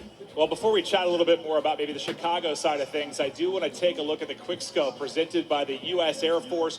We're going to talk kind of about what these two teams are bringing to this particular matchup. And we're going to look at average age, two of the younger teams we have between our 12 franchise teams. And with these championships, now these are championships for Dallas Empire Chicago Huntsmen. Obviously, there's a new brand for the franchise league, new this year. But when you talk about the players on these particular teams, there's no lack of championships, pal. They have won a lot. And what's crazy with like Dallas, right? I mean, Krim is 33 of those. Yeah. 32 of those. Clay right behind him. But yeah, I mean, Chicago, world champion in varsity, Scump and Formal, that duo, what they've done for so long. I mean, we knew what to expect coming into this matchup. Just excited to get into it. And you guys are going to hang out with Joe and I for a little bit before we hop in. I know everybody's excited. I think they're just dealing with some minor tech issues on the stage. Us. I mean, they want to hang out with us. No, I know, right? They miss us a lot. We couldn't be more excited. But, you know, you were talking, another question about who, because I know we have a lot to focus on within this matchup, but he hasn't won yet. And there's been a lot of talk about, you know, he's been in bad spots, but at this point, it's like getting to that spot where is there pressure? Like a lot of pressure on him, just get a damn win. It's almost like a teammate of his right now, right? I mean, when you look at Clay in, 1,000 days, right? Just, can he do it again? And he proved that to himself. So, I think if there's a player that can talk to him and be like, dude, you're good enough, we're going to do it this year, it's Clay. So, who, like I was saying, he's comfortable, he's on a team he wants to be on with talent that is just unstoppable. Absolutely. And, you know, on the other side of it, we can talk a little bit more about the Chicago end of it. It's just, it's kind of crazy to see because I started commentating, I think back, Black Ops 2 is when I first started, like ages and ages ago. I know you've been competing since the beginning of time, Joe, but when I think of Scump, I just think of Optic, right? We've just seen him in that jersey for so long. It's like crazy to see him. He was playing with me? Yeah, right. That's right. Teammates back in the day. It's just crazy to see him in a different uniform with a different branding. And this is like a new legacy for him. We've talked a lot about Scump in the past. We're like, when he is dedicated, when he is hungry, he's the best player in the game. But I think we were worried for a little while, once he's won everything, once he won the championship, that maybe it happens with people, that some of that desire goes away because you've won it all, you've seen it all, like what else is there to win? Do you think maybe now, being with this different team and everything with how it went down, he might be more motivated than ever? Yeah, I think he just has to be, right? And I think Formal sitting next to him helps that a lot. I mean, really the big discussion around Scump at times is that sometimes he just likes to have a little fun, right? We heard it last year with practice when he was playing with TJ and Dashy. Krim would get a little ticked off, Karma as well, because they just like to goof off. And I think sometimes that's good to have a little bit of fun. But, yeah, it can seem that he's a bit unfocused. Certainly. Yeah, you won everything, right? Like, what else do you have to do? But it's a brand new season. If you want to make a statement, it's right here, right now, throughout this year. Well, Joe, I do want to shift focus now a little bit to the actual best of 5 matchup we're going to have. Now, we're going to be starting things off Hardpoint, Azir Cave, between these two teams, Dallas Empire, Chicago Huntsmen. I want to kind of fly through this map and talk about it a little bit. I know it's tough right now for fans and us to sort of talk about strengths and weaknesses because everything we've seen has been online. But is there anything that maybe stands out about this particular map that you like for one of the squads? I think if you look at the Chicago side, you look at RCD and Gunless, right? Because this is going to be one of the maps throughout the weekend where you're going to have multiple assault rifle players, right? Who are going to go up against Crim 6 and Glacier. So a bit of a slower matchup, more structured map. We're really going to focus on those rotations. Obviously, you look at the second and the fourth hill inside the cave, Cave East and Cave West. That is where you can rack up a ton of time. Well, I think it's interesting when we talk about these different maps and modes. Like if you're new to kind of Call of Duty esports, like we're talking a lot about the MP5, we're talking a lot about the M4, the assault rifle versus the SMG, and this is one of those maps where yes, it'll be a little bit longer range, a little bit slower, but another map that we want to kind of hit on a bit that we might find within this series is we'll see the best of 5 is going to be Arklov Peak. I believe that's what we're going to, I think, for the map 2 Search and Destroy. I think we saw this one in like our hardpoint rotation early on. It got removed. It stuck around for Search. What do you love about this for Search and Destroy? I mean, when we talk about Dead Silence, the importance of this map, right, it's one of our larger maps in the rotation, right? When you save that Dead Silence, that is when you make the play, especially on offense. There's one bomb site outside. That's the more popular one. You can push it, you can defend it with a sniper. You can use some smokes to counter that. But if you go towards that B site inside the house that we're looking at right now, that's when you can throw the opponents off guard. That's when you use that dead silence, because you never know, they can always have it. And I think Search and Destroy is going to be the biggest question mark here, just because that particular mode, I know they mentioned the desk, but we just haven't seen it, man. We've watched so much scrims, we see all these power rankings, but the power rankings seem to be more around respawn than anything, because we just, most aren't even, they're not streaming their scrims. We haven't seen anything with regards to Search and Destroy. But for Domination, I believe we're going to be heading to Hackney. And Dom, we haven't seen since, what, Ghost, when you talk about Call of Duty Esports. It's been a long time. It's going to play a bit differently within this game. Hackney are one of our smaller maps, just kind of bashing your head into these points and trying to make plays.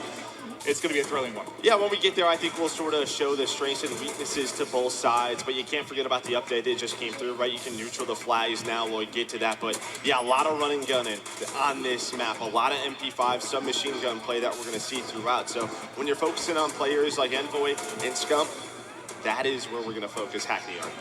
All right, well, Hackney are to be the third map within this best of 5, but to my understanding, they're just still resolving a couple issues on the stage for these two squads before we hop into this prolific matchup between Dallas and Chicago. So for now, Lottie, we'll get it right back down to you. Thank you so much, gentlemen. Now, of course, we are waiting for this amazing matchup that's going to be happening very shortly behind us. But before we do, should we go into depth about what we're going to be seeing first up? We've got Hardpoint. It's in Azir Cave. Now, this one is a very interesting map. Of course, it's set in a very modern warfare tone. I love the look of this map, but can be super difficult in terms of rotations, especially through the cave. The cave has so many different openings, and you really have to watch those spawn traps. You really need to make sure that you guys have control of the spawns, you know where the rotations are going to be, and be ahead of the game. Nameless, how important is it for these guys to really grab a hold of that?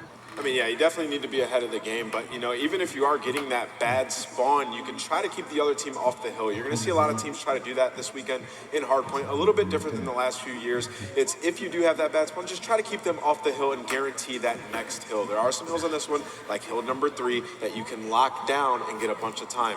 And if you do get a lead, just try to keep it contested. Indeed. And TP, what are we going to see from these two teams on this game? Do you think this is going to be pretty close? Do you think Hardpoint is some of their strong points? And we're going to see a bit of a clash. Yeah, I think Hardpoints is going to be both of these teams' extreme strong suits. The most interesting thing for me for both of these teams is how well they're going to use utilities such as smokes to try and contest when they do have leads and describe that situation pretty well. And then on rotation, that's when you're going to see your AR players, your main ARs, your post-up guys. That's going to be where you're racking up kills. You're holding like the middle cut at Cave.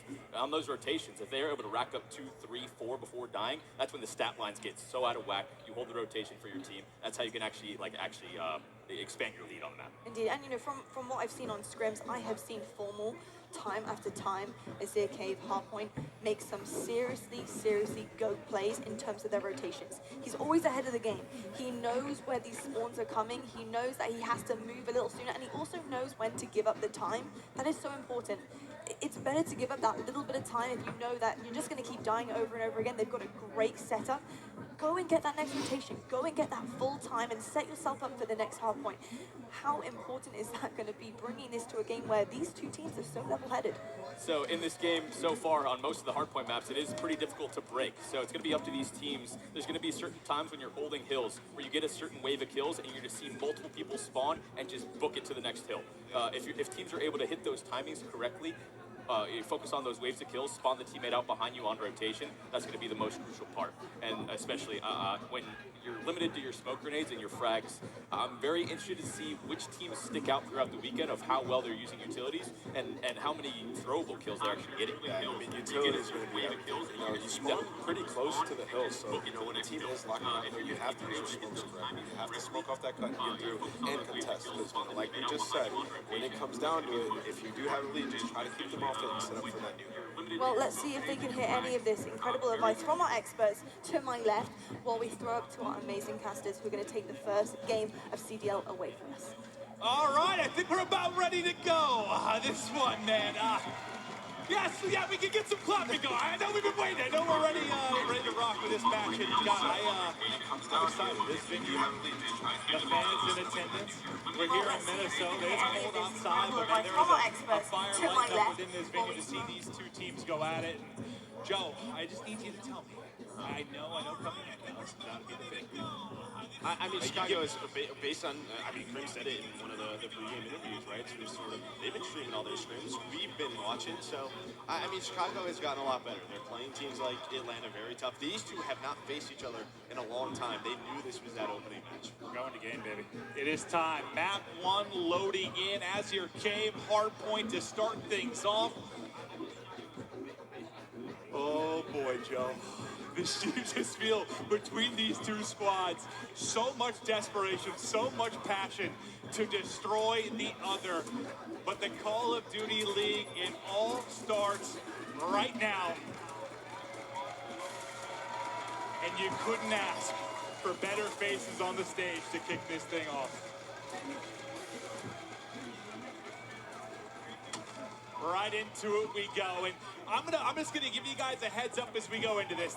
We are gonna have the most features that I've ever seen in a spectator mode, a broadcaster mode in Call of Duty. So for the first couple of series, we're gonna be showing off a lot of features, a lot of static cams, aerial cam, a lot of things you guys have never seen before. We got the photos, the game finally, Joe. You can see the pirates at the top.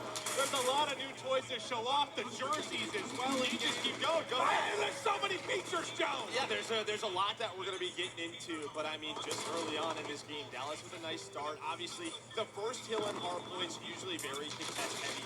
No different here towards this town center, and really that focus is going to be on that bottom right side of the map. That's what we're going to rotate to. That's where that second hill is. So if you're talking about this first hard point, you're trying to obviously contest, get as much time as you can if you're the huntsman, but another big focus, getting control of that right side of the map.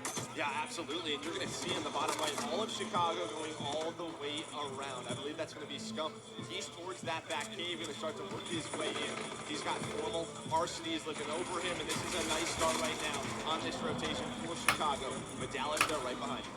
We'll be touching on stats throughout the course of the map, and just starting out strong is who? He's already got 7 kills on the board, leading everybody throughout this show. You thought he was going to be a guy that was absolutely going to go off, but now into our second hard point. We'll get right to Infoy's POV as he's trying to lock it down and soak up as much time as he can. And when I watched the Huntsman scrim, I heard them battle for weeks about this particular hard point, how you break, how you set up, how you deal with it, because it is not easy. And smokes, as you see on your map, a big part of how you can try and get in, hold the angle. Yeah, we're seeing how difficult it is right now from Dallas's point of view to get in there. They're just trying to flood through behind that smoke, through that middle tunnel. But Scump, Gunless, and Boy, they all respond with kills of their own. And well, they're able to respond with 34 seconds of hill time. But now we're going to our next rotation. There's 12 seconds left. The Dallas Empire focus on field. That bottom middle side of your mini map, and this is where they're starting to get set up. So considering the opening spawns, like the sides you started on for this game, you got to feel pretty good about Huntsman, right? That they're able to take an early lead. Yeah, absolutely. But you can already see Grim, he's going to get 4 kills in a row. You can see this setup. They're trying to trap Chicago inside of this cave, and that's exactly what they're doing. C6 now with 5 in a row. We'll stick with his POV and see if he can keep this streak going as he's starting to dominate. The revenge tour starts now, but the Caster Curse comes into play. As soon as he gets set up, he's going to get dropped as the flood comes on in. But the battle going down in the field. Now to Formal's POV to see if he can lock down top.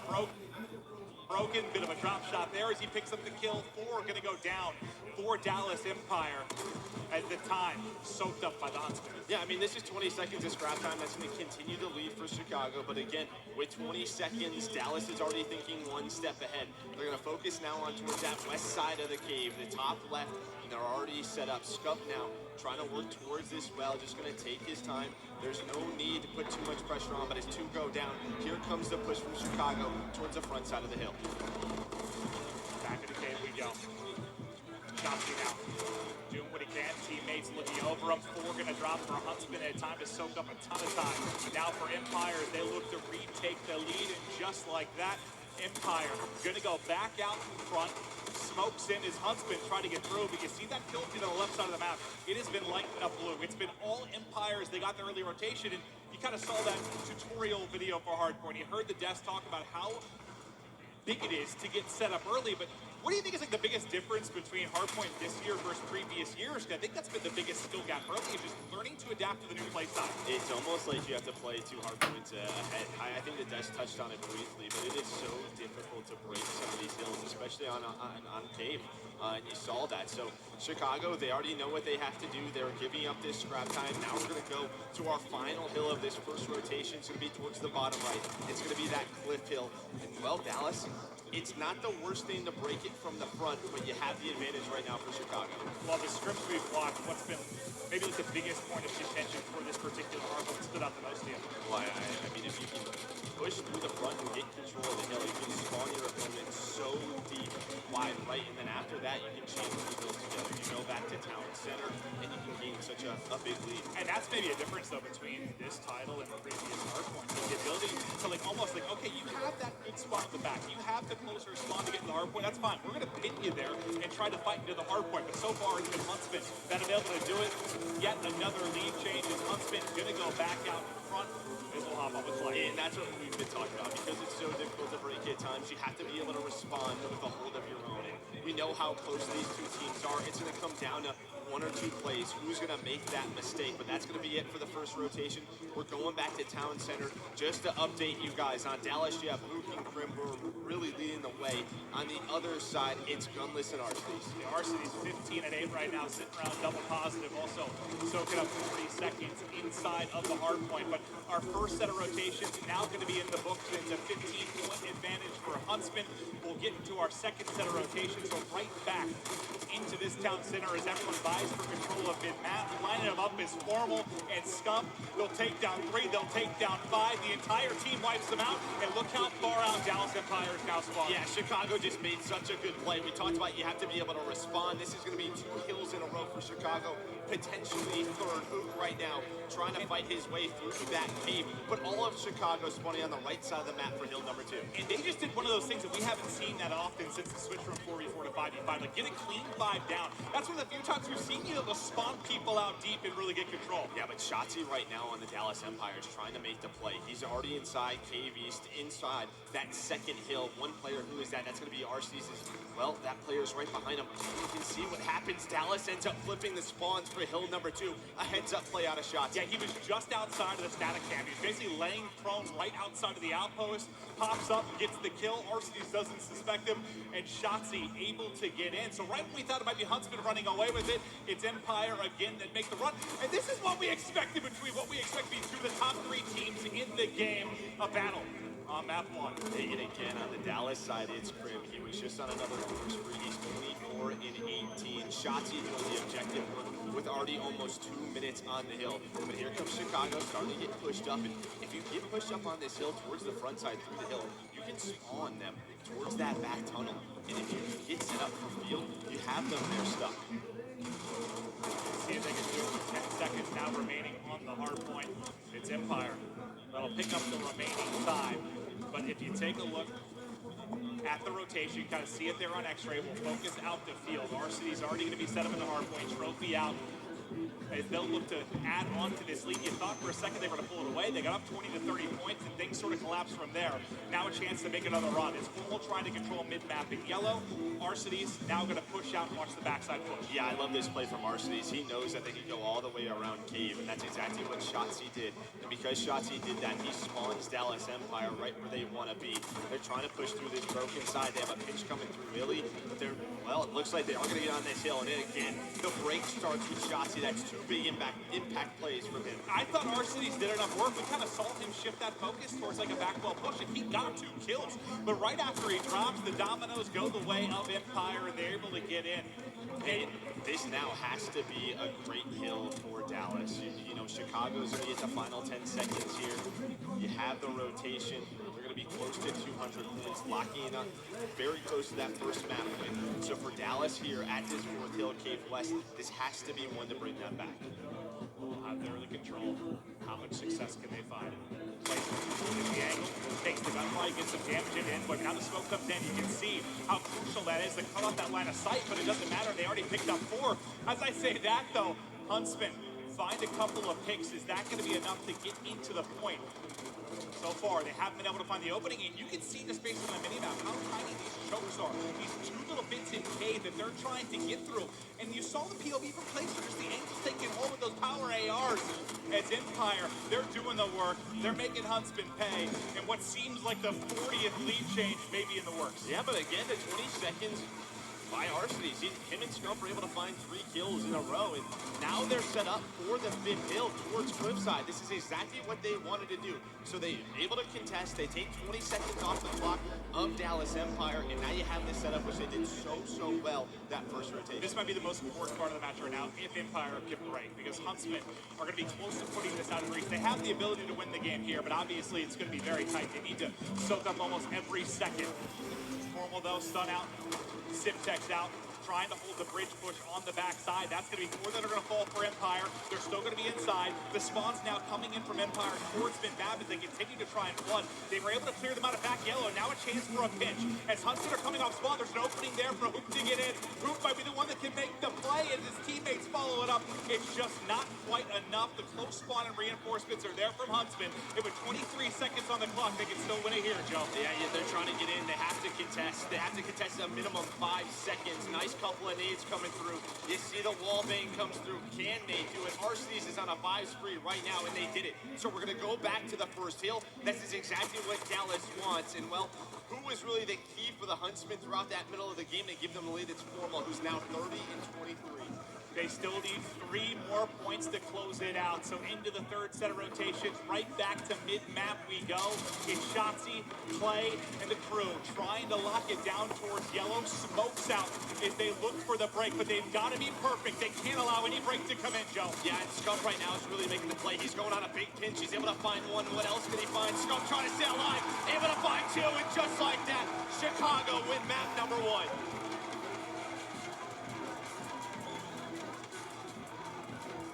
And the crowd lets them know the Huntsmen come in with the big map 1 upset. We know all the talk in the months leading up to this. The 1-2 combo at the top of the power rankings for basically everyone, Dallas and Atlanta. But Chicago instantly come in, show they've come to play, and what a balanced effort it was across the board. I think everybody on Huntsman was right between like 30 and 32 kills. Like, it was incredibly balanced. Yeah, you had 4 players from Chicago who all stepped up and had over 30 kills, and that's what we thought this team could do. They could just have so much teamwork, such a balanced team effort. Well, instantly on the back foot, what many consider to be the top team in the game, down 0-1 is Dallas. They'll have to fire back and search and destroy after this quick break.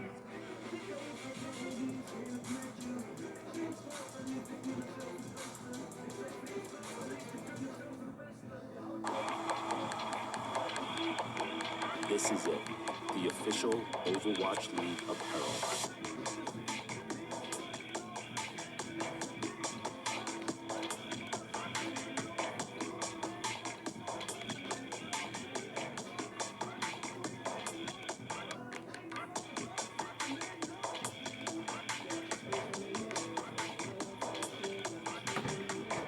Designed by Staple, engineered for gamers.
Everybody loves an underdog.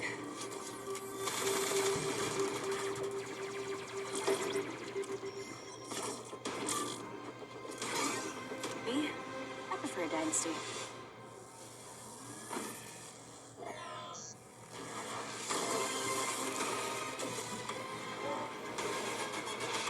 Dew Amp Game Fuel. Victory in a can.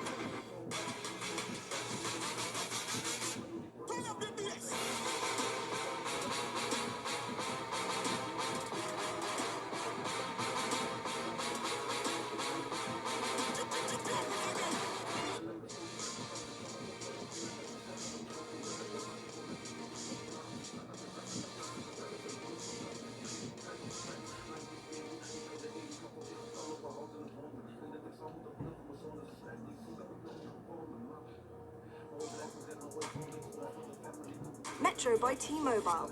Complete your mission with the best deal in wireless.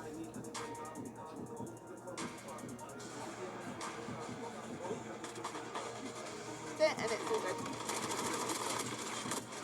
All right, we'll get right back into it. It's Huntsman that are able to take the first map. Scump fired up instantly, let the fans know, and more importantly, let the other side of the stage know. But are you surprised to see them come and take the map one?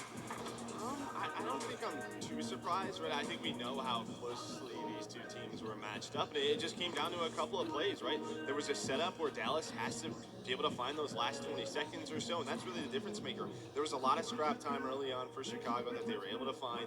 Dallas just got to be a little bit tighter on those setups, and that's what we talked about, just trading blows back and forth. So now, though, this gets like I guess a little bit scary for Dallas, because I guess usually when we think of upsets, a lot of times it comes through search and destroy, because especially early in the year, teams are familiar with play styles.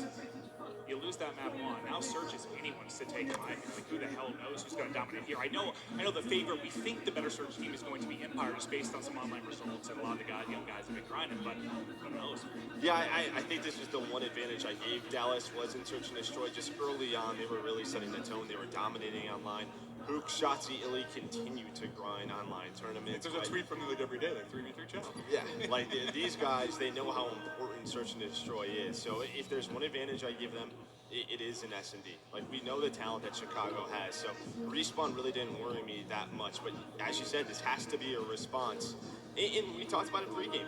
If you're going to lose map number one, a guy like Clay, he's going to get under you. He's going to get you energized for map number two. Don't worry about it. Just shake it off. And I think this is going to be interesting, though, because just think of the mentality of these two teams coming in. I mean, if you are a Huntsman, for the most part, when you talk about the online practice, they didn't play the last couple of weeks because they knew they were going to be the first match at this, but they were getting smoked for the most part by them in the online scrims leading up to it.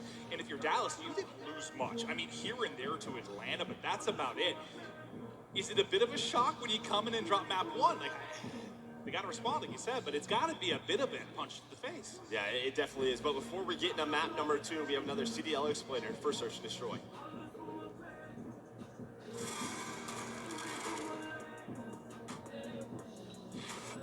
Search and Destroy is a round-based game mode in which players only have one life per round. The first team to win 6 rounds wins the game. Each round puts one team on offense and the other on defense. The offense has a single bomb that they need to plant at one of the 2 bomb sites. Planting the bomb takes a full 5 seconds. Once it's planted, a 45-second countdown starts. If the timer hits 0, the bomb goes off and the offense wins the round. Aside from detonating the bomb, the offense can also win the round by eliminating every member of the defense, even if the bomb's never planted. On the other side, the defense needs to make sure that the bomb never goes off. If the defense defuses the bomb, they instantly win, even if their opponents are still alive. Defusing the bomb takes 7.5 seconds. That means the defenders must manage their time wisely to give themselves enough time for a safe defuse.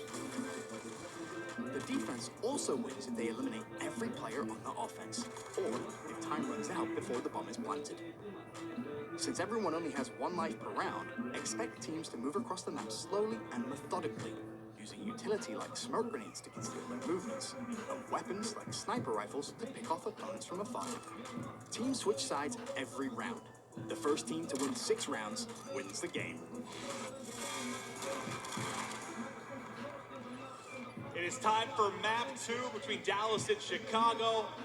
We're going to Search and Destroy, and I believe our Club Peak is going to be our second map. What stands out for you, at least within that particular map in school? Yeah, I think we're going to see a lot of snipers on this map, at least one on both sides, which everybody loves to watch. It's terrifying, though. I mean, we played this a lot. Yeah, this outer bomb site, man, It's terrifying. It's terrifying. You see the life flash of a sniper, like, dear God. We've run like 3 or 4 snipers here playing in tournaments. Like, I don't want to deal with that. But one of the new things that we have this year, we saw on map number 1, it's a beautiful thing called a smoke grenade that we have, which is very effective against snipers and working up towards the map. And yeah, when you're working, we missed you. Yeah, when you're working both of these sites, you absolutely need to have them on offense. So really the question is, you heard T talk about it, how many offensive strategies do both these teams have? Jerseys look clean. They look good, baby. On the defensive side, to kick things off, it'll be the Chicago Huntsmen. And offense, you see pushing out. We'll see the routes here through the aerial camp. There's Dallas Empire. You can see they're looking to work this A site. Smokes out, snipes out, can make the play. Yeah, this is the more popular bomb site on this map, especially without dead silence early on. Those are going to be loaded on up. So Shotzi with the sniper just trying to see what he can find in this bunker. But you see the smokes that they're just trying to block the point of views of Chicago as they start to work up on the map. On the other side, it's going to be RC's with the sniper in the zone. First blood comes in at Shotzi. It's able to hit the snipe. RC's doing it on the other end. Can't quite get the angle, but he does get the pick with the nade. So that'll put us in 2 of 3 early in this one. Another smoke out as they try to work up this side. It's going to look like Illy's going to try and plant behind this. And if they can get this bomb down, you can see Shotzi immediately starts to back up. Oh, the bomb's going to be planted. We saw on that explainer 7.5 seconds to the fuse. But Shotzi is going to be in such a good position. Yeah, mid-map control as well for Dallas. It's going to be a tough retake here for Chicago.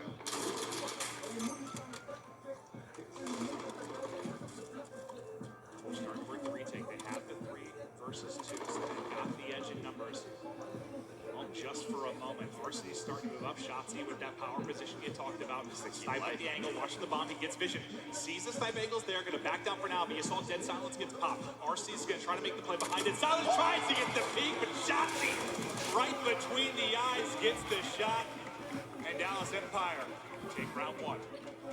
And as soon as that bomb goes down, and they don't have strength in numbers, what you would like to see right there from Chicago is, you know they have a sniper in Shotzi, he's going to back on up. You would love to see a smoke to retake that bomb site. If there's a smoke grenade on the Chicago side, they can smoke that bomb out. That forces the sniper to have to push on up with the pistol. That's exactly what they have to save later on in those retakes.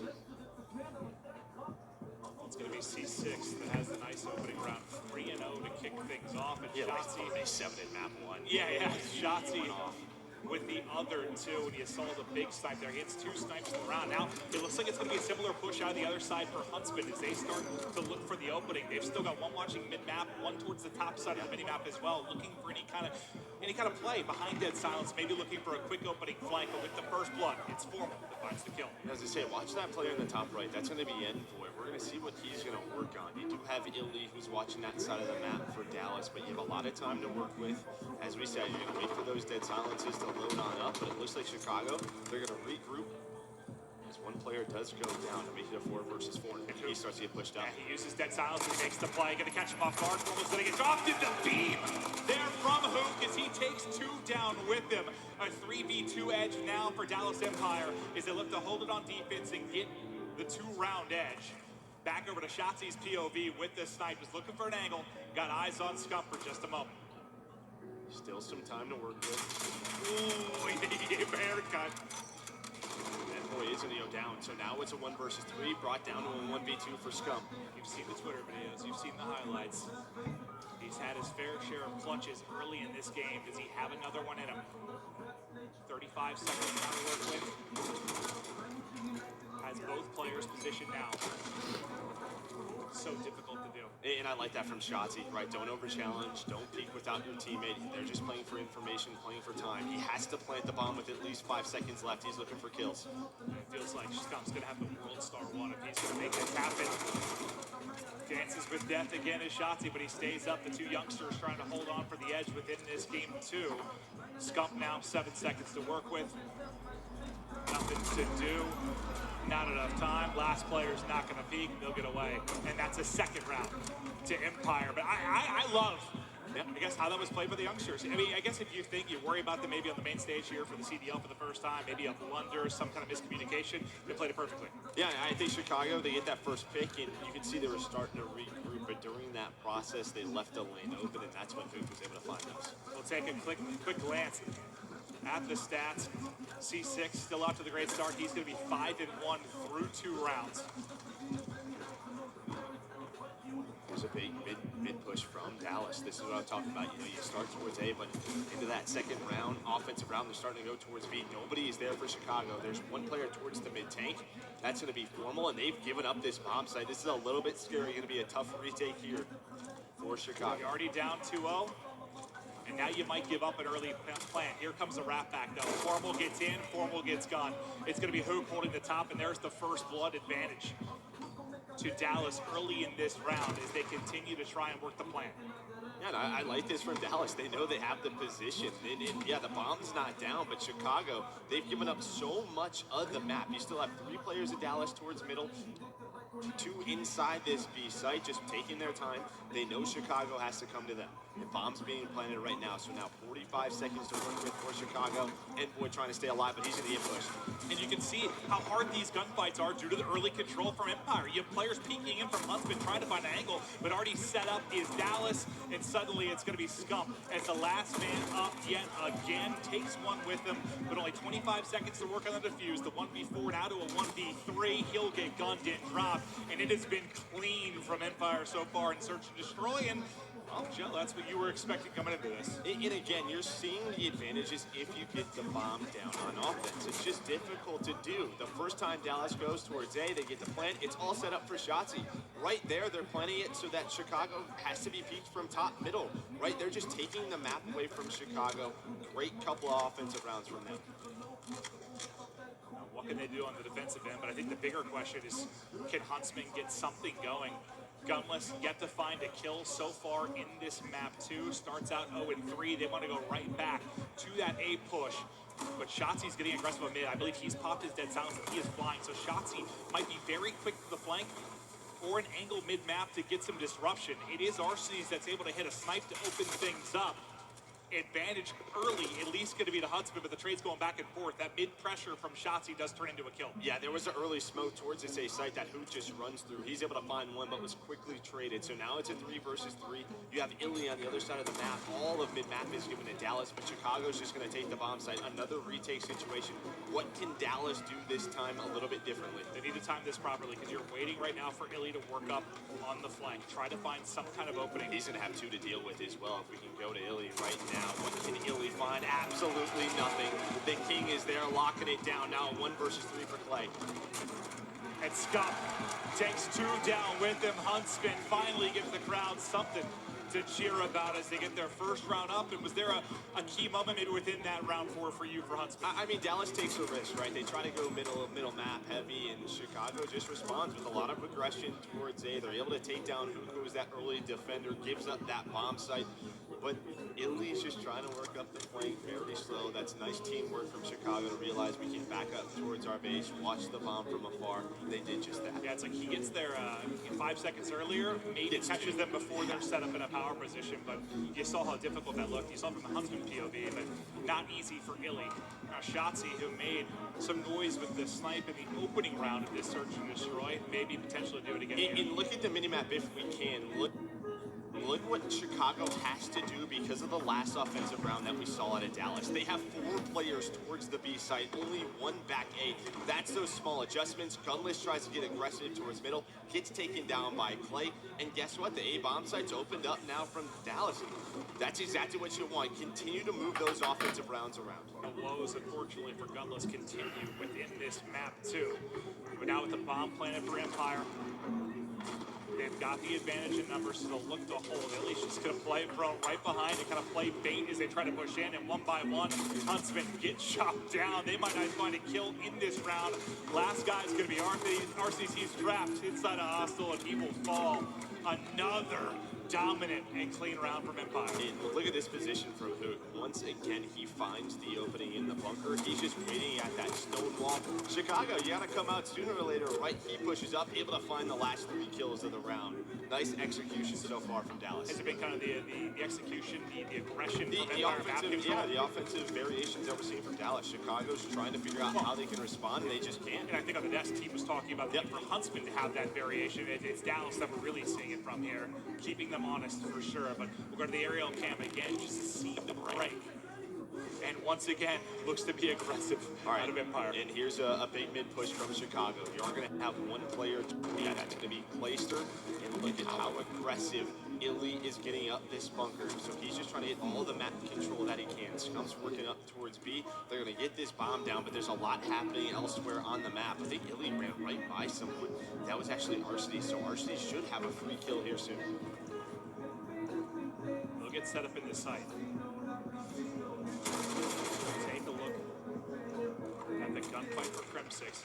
Illy is able to get a kill. I thought he was going to get caught for sure. Yeah, we were watching an RPOV from the minimap just as he kind of made this big flank around. Hot and awkward timing, but it gave it an opening. Now only 25 seconds remaining on the bomb. Envoy going to be the man that has to make the play. He's going to pop dead silence. This is his chance to do it, but the diffuser is already coming in. Envoy's going to get there. Is it going to be too late? He thought it was the diffuser. He thought it was the diffuser, I think, and it wasn't. It was a different player inside. Dallas should have finished the diffuse. I thought he got him too, to be honest, for a second. I thought he got the kill with the diffuser, and he tips away, but yeah, it's just, he's just kind of guessing there, because he knows if he overstays his 12, he's going to get picked, the round's going to be over. When you're retaking, you want to smoke, right, to smoke the diffuse off. You see what happens. If Dallas doesn't have this smoke there, he hits the nade kill, probably gets the diffuser, able to get away with his life.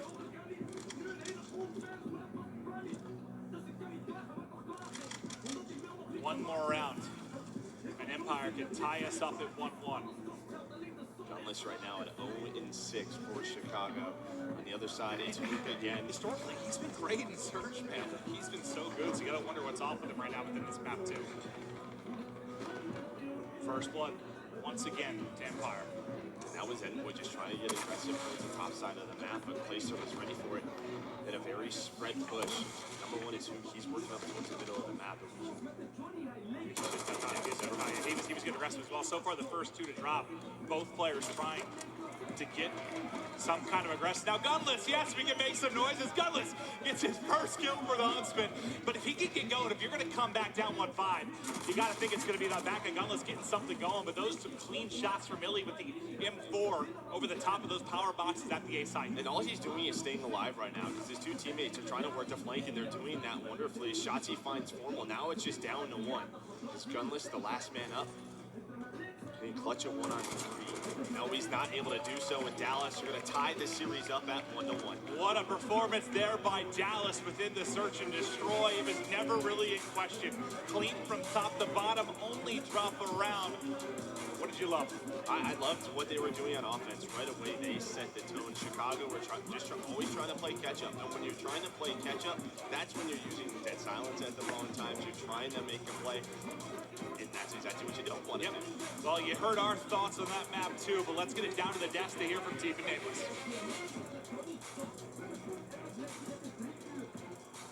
Thank you so much, guys. Incredible start to CDL.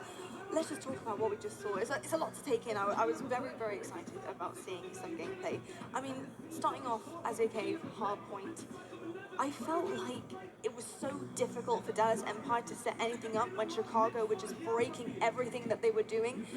A scrappy time at the beginning from them, but then Chicago, they managed to get that first full hold in the second hill. Amos, talk to me about what you saw there. Any interesting things that were coming from both of these teams? Yeah, I mean, they really dominated that soccer field hill. They were just racking up so many points, and then when it got to that last hill, on both rotations, they picked up a big chunk of time, and there was one significant time they were able to chain it into the first hill as well. So when you get a lead like that, you can just keep them off the hill. We were kind of talking about that in the last segment. You can just keep it white, keep it contested, keep them off that hill, and then close it out in the very end. And pretty much across the board, they all played fantastic. Yeah, the biggest thing we need to note is holding that last hill into first is an easy rotation. Empire kept winning that cave hill and rotating over towards the 5th hard point. It's a trek all the way over there, right? The travel distance is just insane. So I think that's where, just looking at the time alone on the rotation, Empire was kind of at a disadvantage. But Huntsman did really well to chain that time together. And then the one thing I want to note in terms of hill time too is the hill time was spread pretty evenly for the Huntsman. But in terms of the Dallas Empire, Shotzi got so much time for them, 165 seconds.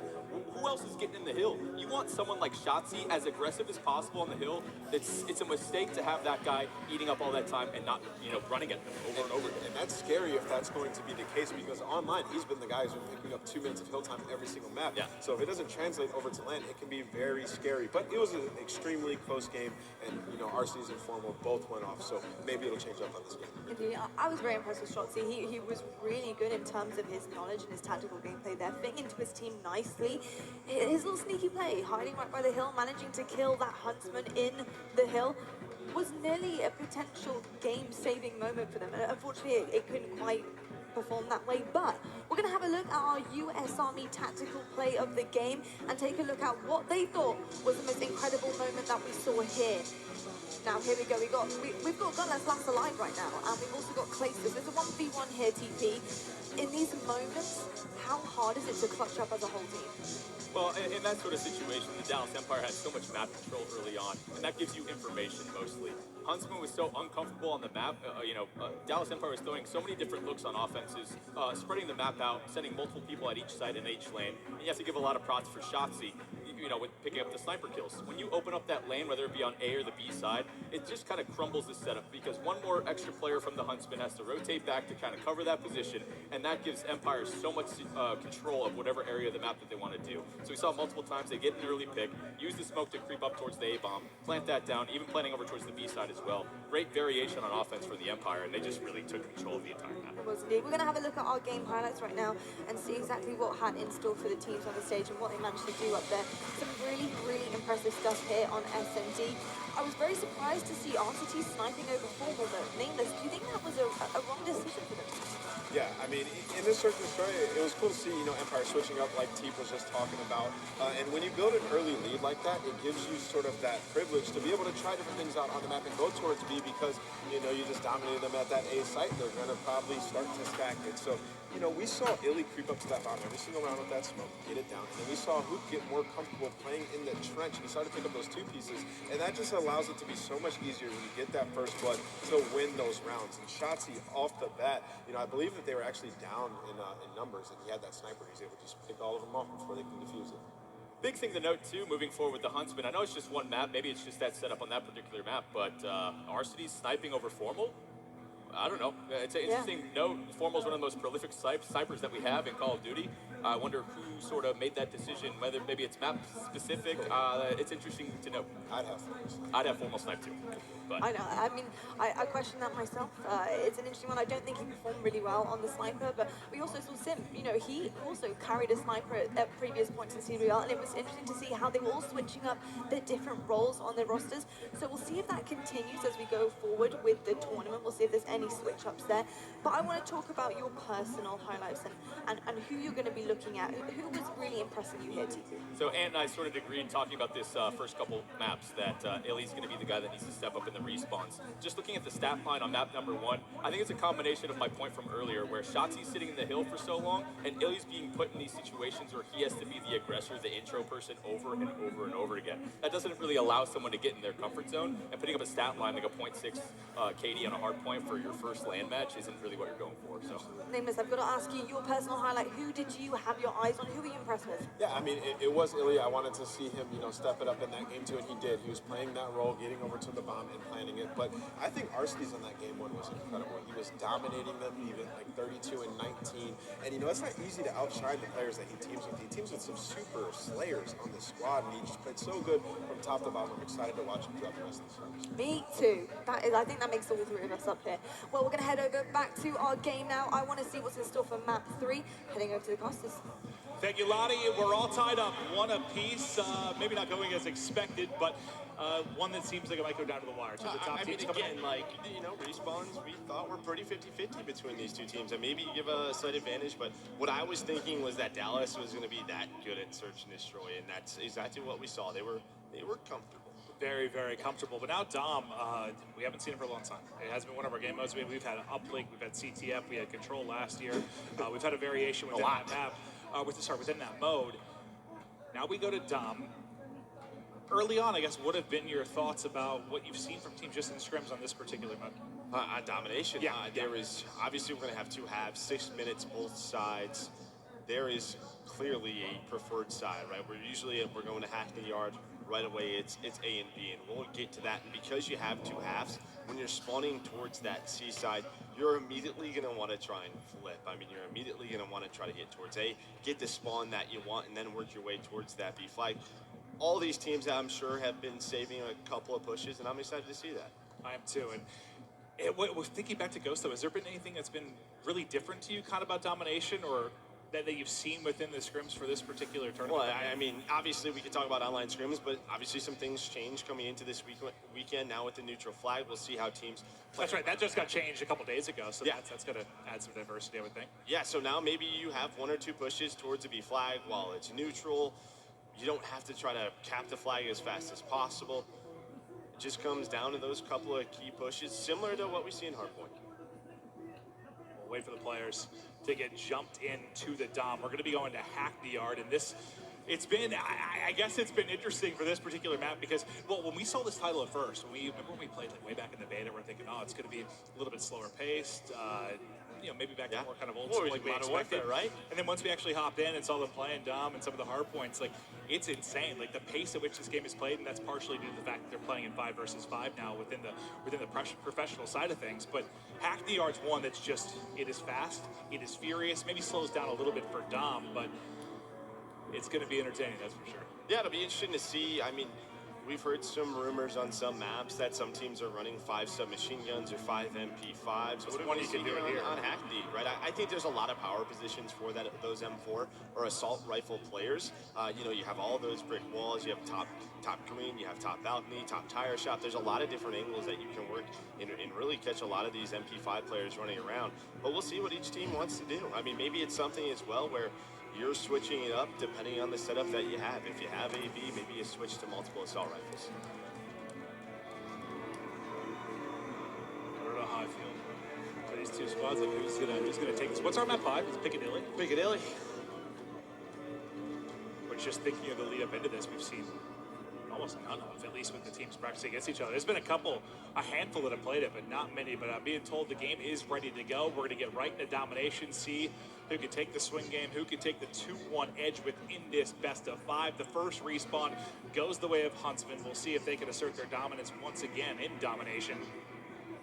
You have any key players to watch within this mapping mode? I think I look at Envoy for Chicago, right? We talk about some machine gun players, and I think he's just so intelligent. He knows the exact plays to do so many times, and we've watched them online. It's been interesting to watch them because he's been more vocal than what we've thought. And then on the side of Dallas, I do think Illy does need to play at a bit of a higher level. Him, Hook, and Shotzi should be dominating. All right, just looking to get this one started. Dallas, Chicago, domination, Hackney Yard, as they'll fight it out for the 2-1 edge. We'll take a look through the map, but just, you think what's coming from our club is cut the map in half. I mean, just size-wise, this is going to be so much smaller, and with the spawn system, how it works, how quickly you're going to be able to get to these points. You kind of talked a little bit, now that we're taking a look at the map, we talked about the fact that AB preferred for that 2-cap control. Why is that? Yeah, so one of the big reasons is when you have A side, you have the big window to throw grenades in over towards the B flag, right? It's just so much easier to defend. You spawn a little bit closer. The C side, you can get put into some tough spawn situations, but here we go, map number 3.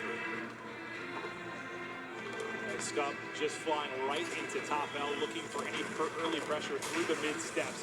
Right into B is going to go Empire. They're going to be spawning on that A side, so you think they've got the early edge. So if Chicago is able to get some sort of early break, some sort of early flip, that is massive. But so far, at least on that opening push, is Dallas is able to hold on and get B control. Yeah, but it was Placer who actually went to a very interesting spot towards that top break. But you do have one player working all the way around. That's going to be Gunless. Does work his way towards A.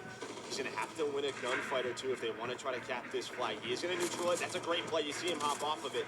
That's Crim's fighting towards the middle of the map, but Gunless still alive towards A. And Gunless is going to stay up. He's actually going to take a second with him, and now you see the flip has come in already for Huntsman. We talked about the AB preference. Already there with the flip. Huntsman going to get that locked down. Now trying to fight towards B. Even though you have A side, you still have to get B done. So it's like step one is done.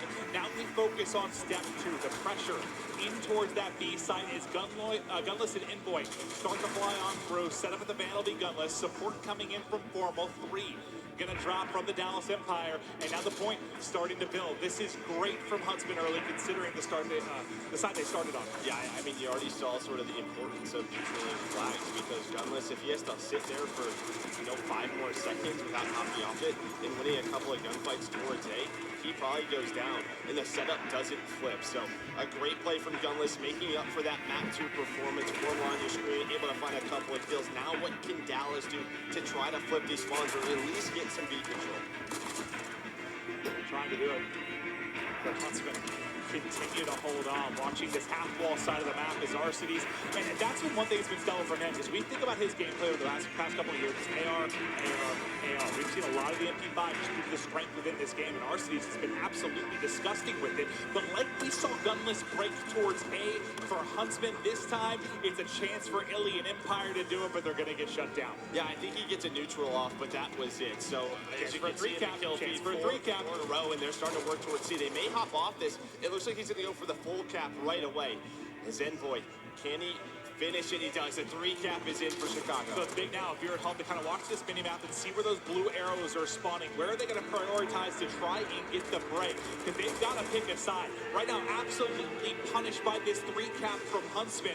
It's an 11-4 start from Formal that is going off for the green side. 5 down yet again. Dallas dropping like flies. Chicago taking over. Formal with the multi-kill as the 3 cap continues. Finally, something in the kill feed for Illy and Dallas, and they'll look to get C back, but there's still there from Huntsman. Yeah, Envoy is still there, just trying to stay alive. Who's trying to hunt him down? Finally, they should be able to get C, but what a hold from that 3 cap for Chicago. Now a 30-point lead. Exactly, you can see the swing, and 30 points is massive, because when you talk about like how many points you're able to earn over the course of a minute, it's what a full minute of a 3 cap for 36 points. If you have a 2-1 edge, you're closing the gap by like only 12 points. So that is a massive lead for this point within the first half. Yeah, so if you hold 2 flags, it's 12 points per minute, right? So now already that we're at 34, Dallas has to hold a 2-flag setup for a minimum of 3 minutes to get themselves back into this game. Well, before we talk about how long they need to hold it, they need to get it. Right now, they have just been throttled trying to get towards B. You can see how back, they're almost playing scared in the sense that they're worried about the aggression from Huntsman to try and bring the 3 cap again. They're waiting for their teammates to come off spawn, and we should kind of mention that too. One of the key differences here, maybe if you're a new viewer, we talk about time to spawn in, you almost have to value your life a bit more in domination, because well, you've got 5 seconds that you're waiting to respawn in versus something like Hardpoint, which is significantly less. You gotta value your life, because Formal continues to light it up. Now 6 in a row, out to 19-5. Can Formal keep it going as he locks down B? Will hop out to the static canvas. He's gonna fly into top L. Look to keep the streak going. Here's footsteps below him as he looks to hunt. Shotzzy within bottom L, I believe, has dead silence pop, so he's going to make this as difficult as he can for Formal. I mean, you just look at the slang right Formal now. wins it. Yeah, Formal wins another one, but the slang, Formal is quadruple positive. He is 20-5, 7 in a row. Everybody on the Huntsman close to double positive. Scump is 6-5. He's just been hanging out on the side of Dallas. This is what we were worried about. How are they going to play on land? And right now, all of them struggling in this domination. They're getting torched. They're getting dominated. You mentioned quad positive from Formal. You're all sitting around double to triple negative on the Empire side. They've got nothing going. And this brings us back to the opening of this game. They had that preferred spawn to start. They spawned towards A and had the early 2 cap. But within, what, a minute? Basically, the pressure from Huntsman just too much. The lead now up to over 55, down again for Dallas as Huntsman continue to apply the pressure with 45 seconds remaining and a chance to expand upon this lead. Yeah, I mean, if you're Dallas, you want to get something here through this something, flag. anything. You want to get something going, but I mean, you just look at the kill feed. It is green after green, 5 down after 5 down. So you knew that there was a chance for Chicago to come and take it within the hard point, but you couldn't have expected this dominance. Is now Formal is up to 10 in a row. Finally, He's going to fall, but what a stretch it was from Formal, and what an effort from Huntsman. And this game, you can't call it over, but they have blown the doors off the Empire. This is just not what we expected, right? A lot of the people who saw the Power Rangers for Nameless had Dallas at number 1, but Chicago making a statement. 60 after a half.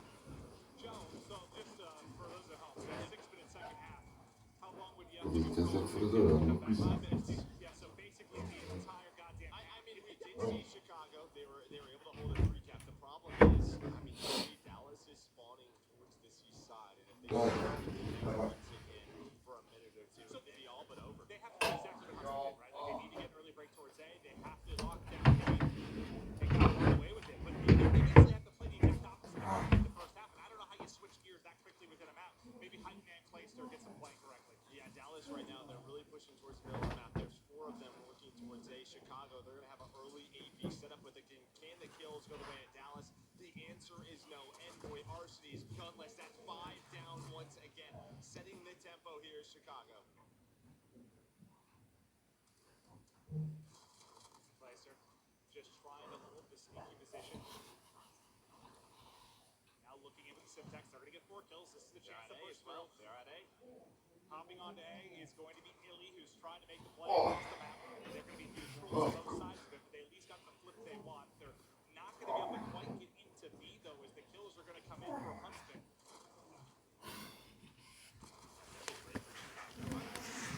Every second, every point that they get with this 2-cap just puts more pressure on Dallas. It is difficult to hold C and B, but they have so much map control. They have so much control inside of this warehouse. Gunless able to find 2. Nice little snap from him as he continues to go off. Remember, Gunless was the guy to make the play to make this possible. Early in that side 1, and I think it's a big rebound from him. He's got 1 kill in the search and destroy. They got smoked. Nice bounce back game from him. 3-cap about to come in for Dallas. This is their opportunity. How long can they see this for? Not long at all. They're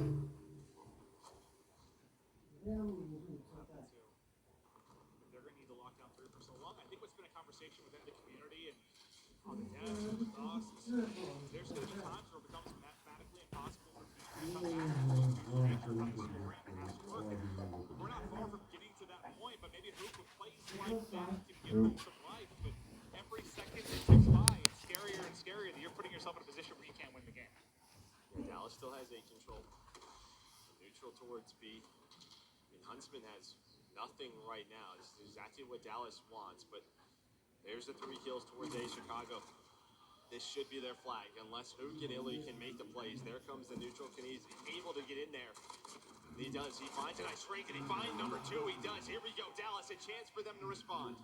But they're still going to need a 3-cap at some point throughout this, and it's going to need to be for an extended point in time. Because even though it seems like they're making the plays, they're clutching up, they're getting the 2-cap, they're still trailing by 50 points. Like they just haven't been able to chip away at this lead enough. Well, okay, the MP5 is ludicrous. Yeah, you can do it all with this. You can do whatever you want. Yeah, look like a sniper rifle there as he gets to killer range. But Dallas is starting to go towards C. Chicago is giving up C. They're going to start to work towards A. There's a 4-man push coming through. One player trying to work his way back from Dallas, not able to do so. And this is where sometimes you get punished. You go for that 3-cap, and it ends up turning on you. It ends up turning on you completely. Like you go for the 3, and you might end up losing your home flag and B. As B will now be neutral, A will now be neutral. What looked good for a moment for Empire now flipped on its head as Huntsman get back in control of A, and you've still got Formal inside of B. Takes 2 down with them, but finally Hook there for the trade. 2.5 minutes to go in the half. And we got to talk about it. We talked about some of the young guns on the side of Dallas Empire. Shotzi right now, 6 in 29.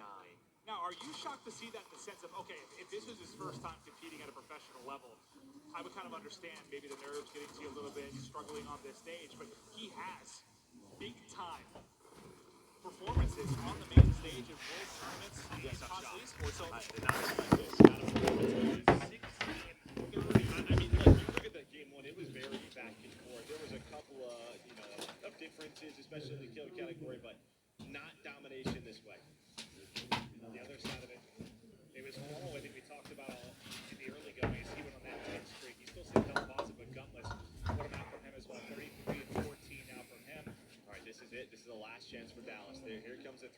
if they're able to get B, not able to do so.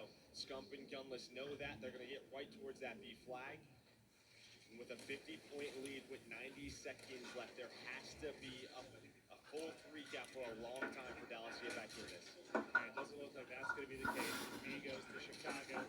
A goes to Chicago. The hopes and dreams of this map look to be going to Chicago, as they will get closer to taking both respawns in this as Arsenes with the hipfire, with the MP5, with the heat as he takes 3 down with him. And it's impressive for him to do this with an MP5, right? We're just so used to him being one of the best rifle players in the world, but he's got Formal on his team. So he's going to be that guy who's running fly season, he's running the MP5 when they need a 4th one, and he's doing such a great job here. Nice position to play to try and neutral B, but it's just too little too late. As Huntsman close to eclipsing the 200-point mark with just over a half minute to go. Just like Dallas dominated the search, it's domination into domination for Huntsman. They just take over in the respawn. This time they don't have to do it in the clutch moments. It doesn't come down to late game big plays. It was done in the opening moments. Gunless set the tempo. Formal backed it up with the 10 spree, and Empire get just destroyed in this map 3.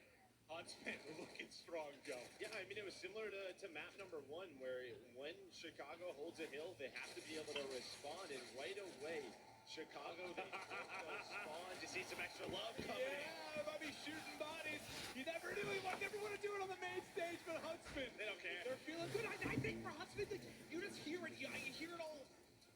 These past 3-4 months, I was talking to Coleman. He's like, I've heard the announcements. I've seen the power rankings. I hear you guys chirping that we're not in that upper echelon. We're not in that top 2. We're in that list with everybody else. They're proving a point, and they're doing one hell of a job with it within these first 3 maps. They absolutely are. Great job by Chicago in those respawns. We'll see if Dallas can win one here in map number 4. But before we get into that map, we're headed to a quick break.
Welcome back. Chicago controlling the series thus far. Game 1, Game 3. They take the respawn. Now we'll head back to a respawn this hardpoint Game 4. We're going to Gunrunner, which I think for a lot of the kind of like every map and mode combo seems to be the favorite kind of the community, favorite of the players. So this is one we expect people to be very strong. And when you and I first hopped into some of the Chicago scrims, I think they were playing Atlanta.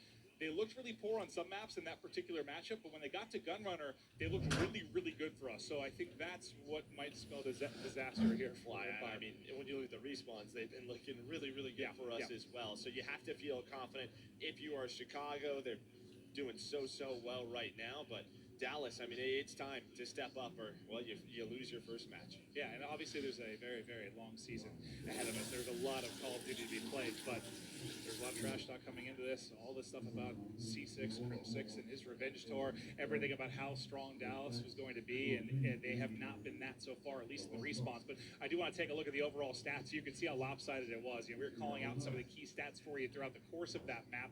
But I want to look at just the leaderboard and how this broke down because it was unbelievable. You have an average KD of nearly 1.5. Like, that's just ridiculous.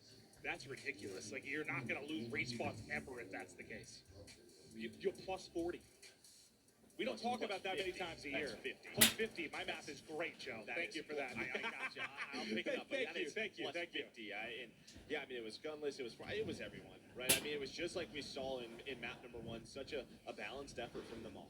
Well, if you're at home taking notes, maybe learning to be a better player, don't get outslayed by 50. You're not going to win many maps like that. But we're getting ready to hop in now to map 4. Gunrunner will be the map. Why do you think this is one of the kind of fan favorites, player favorites? I just think that it plays beautifully in so many of the different game modes, right? It looks great. I mean, sort of has like a 3-lane element to it. There's obviously a lot of little ways you can get through the map, but I think it's just such a fun-sized map. I feel like every year has that one map that kind of fits for all game modes. It's like the strong map that everybody enjoys. When you look back over the years, and this one seems to be Gunrunner. Both teams, plenty of preparation within this mode and map. We've seen so much from either side going into it. But now, Empire, they got to get some light. I mean, I have to be on Shotzi. Shotzi got smoked. At one point, he was 6 and 30. And I don't know, there's something going on with him on the stage. I mean, maybe, for all I know, he's having some issues with when you're getting controller. recapped as long as you are, it is tough. Well, you're running into people playing for power positions at all times, right? Yeah, exactly that. But, I mean, if you're Dallas, you have the preferred side to start on this hard point. Really, the 2 hills that we're going to focus on the most are going to be the second hill and the last one, Depot and Warehouse. Those are really the 2 money hills on this map. That's where you rack up so much time. A nice break from Huntsman. And when I said they had the preferred side, it flipped. Yeah, that didn't take long. You want to lock down that right side of the map, get set up for Depot. You can stack it inside and pick up the time, but the battle of mid-map will still continue. Fast and furious there as Clayster tries to find some semblance of an opening. Not a lot of time really earned by either team. You got 23 seconds off the play clock already because only 7 points have been accrued through the opening half of this first half. Yeah, one difference that we can see right now, you have 5 SMGs on the side of Dallas Empire. We saw it just on board with Placer. He was playing a red dot MP5, something we don't see too often. You still have Formal with the assault rifle, that M4 for Chicago. As we are about to rotate to hill number 2, you have Fook all the way on the opposite side of the map. If we can go to his point of view, the way he's playing this right now, he's just trying to wait for his teammates to get there, and well, he's able to find that kill. Does immediately get traded, but this allows his team to get pushed up when Chicago has hill control. And this is one of those hard points where you don't necessarily need to push out. You need to play for mid-map control once you get set up. Like, you can really just stack around the hard point. There's so many corners, so many spots, high or low, that you can be pinned up in. And that's exactly what Huntsmen are doing. All playing around the hard point, trying to come off spawn and get right back into the mix. Due to the pressure, though, from Dallas Empire, you saw one player spawn all the way out. I think that's Inboy. It's going to spawn out deep on the map for Huntsmen and have to try and rally back. As Empire, with 30 seconds remaining, have gotten into the point. Yeah, Chicago right now, maybe just trying to contest as much as they can. You already see Gunless, he's starting to rotate towards hill number 3. Control that side of the map. So this is a wonderful job by Arcides as he's able to find 2. Crim starting to work his way through this vent inside of pipes, is able to find 1. And Arcides picking up right where he left off. He's at like 10 and 5 to kick it off. Double positive start from Arcides. Yeah, people forget he's a world champion. Just 6 months ago. The guy's incredibly talented. I think a lot of players kind of got lost in the headlines and news for some of these teams because there were so many storylines, so much about the revenge and the fights between the squads that it's insane to think that somebody like Arthurs might have been overshadowed, but he is just a freaking beast. Yeah, but even behind that performance, Dallas does a wonderful job here at Minecart. They have a 25-point lead. With Chicago, they're going to go 4 down. RC's going to find another one. Envoy, he starts to get pushed up, and there we go. 30 seconds left. A nice push from Chicago Huntsman. All the pressure on Dallas, though. Dallas have got to bring it back. They've got to tie up the series if we're going to get to a map 5. And I want to go to an Astro Gaming listen-in with Dallas.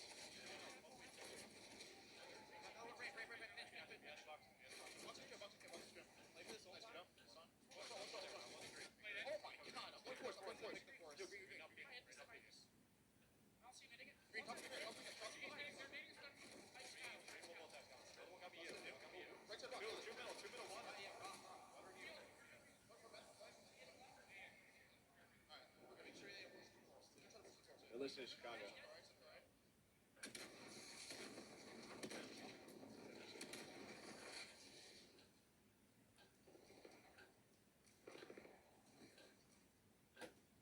All right, we're going to come right back out of the listen in. It's still a 20-point advantage now for Dallas. Desperately trying to push into the map 5.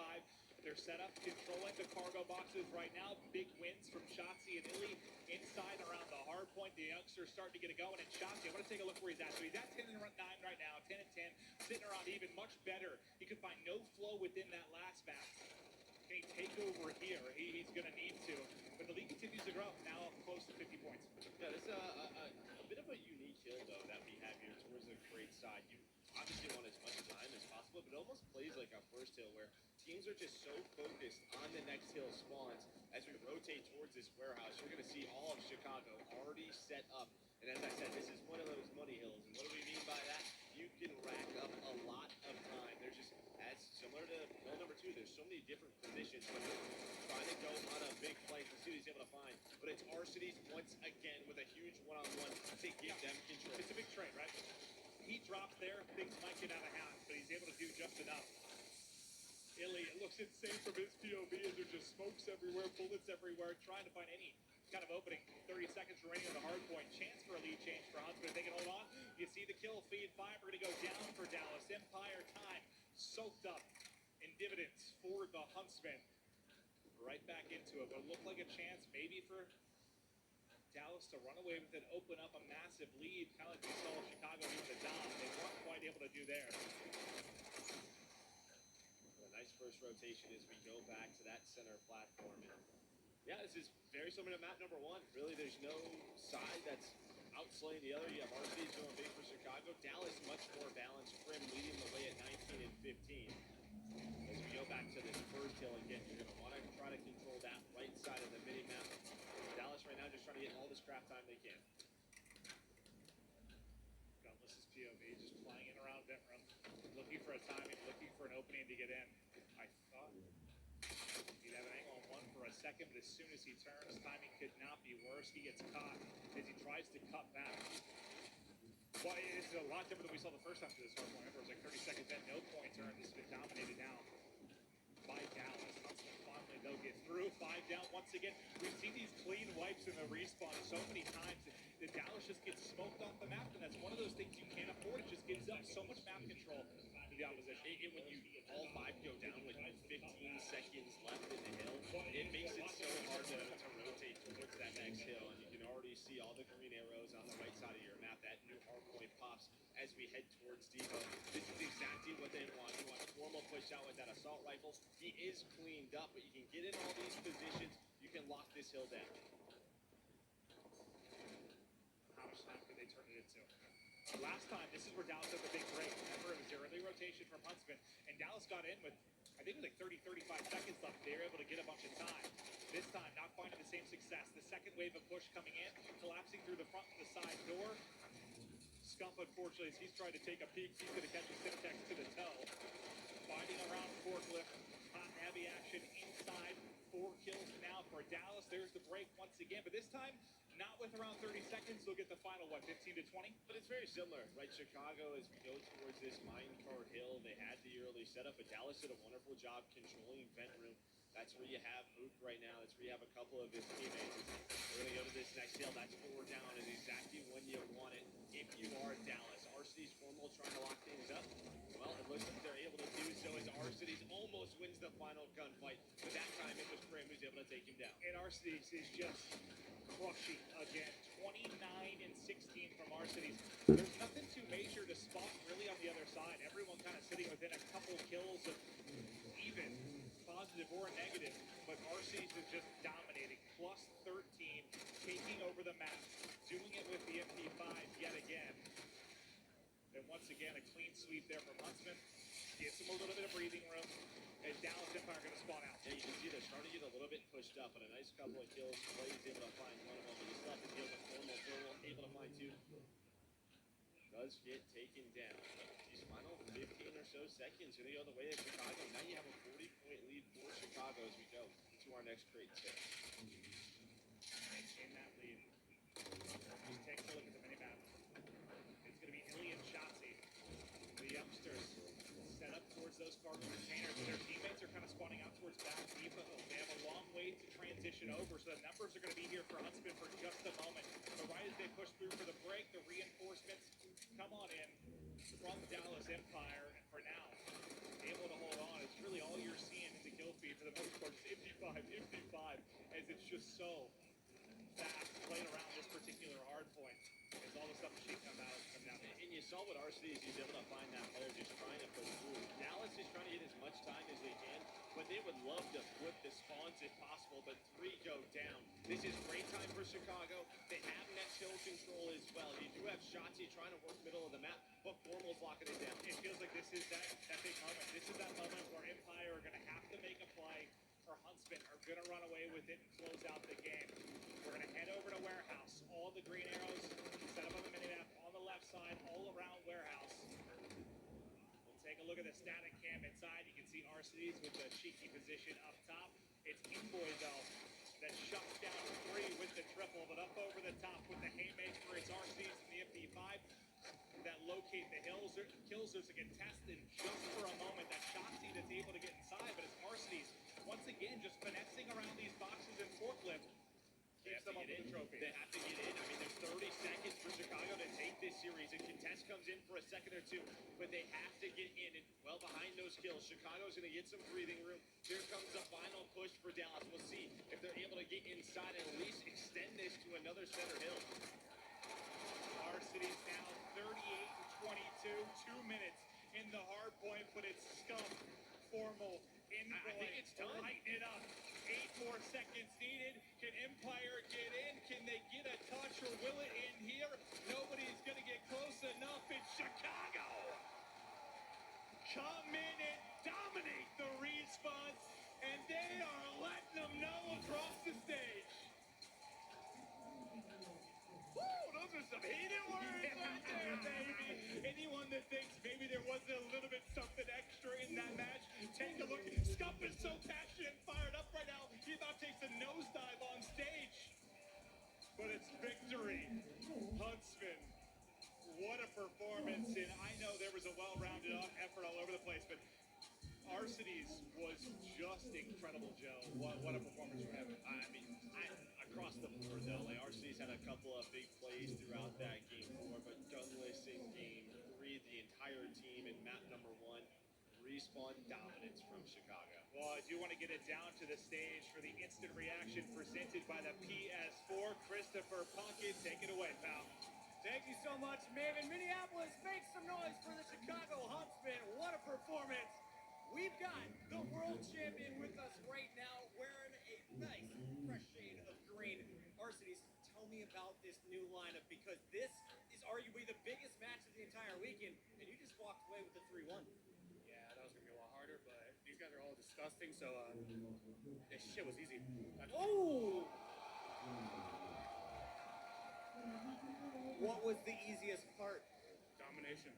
We, online, we were okay at Dom, but those guys were obviously better, but it's land now, so. It's land now. All right. Arcides, I want to talk to you a little bit because you are now broken up from your twin brother. He'll be on the stage later for the Florida Mutineers, but you're now playing with this lineup. What went into that decision, and how do you feel about it now playing along amongst these 4? With me and Preston, we just want to be known as our own people. Like, we're not the twins. He's Preston, I'm Alec, and that's how it is. There we have it. RC, is there anything you want to say to your fans? You're going to be on the stage one more time on Sunday. We're gonna keep winning all year. That is RC's. That is your PlayStation instant reaction. Excellent stuff. Let's keep this party rolling. All right, ladies and gentlemen, first match is done, but we got plenty more. Don't go anywhere. We'll be right back.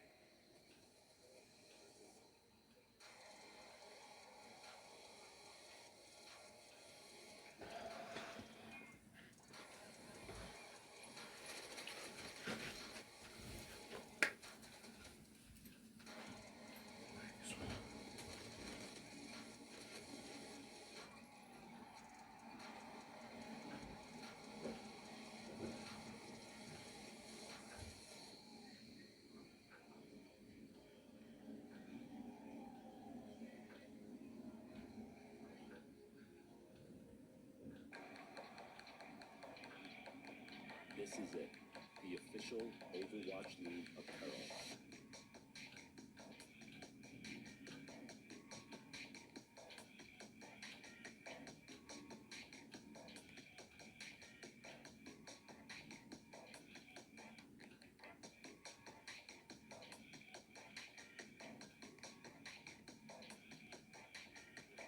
Designed by Staple, engineered for gamers.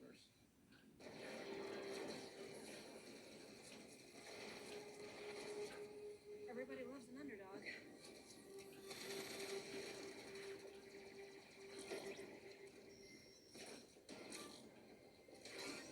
Me? I prefer Dynasty.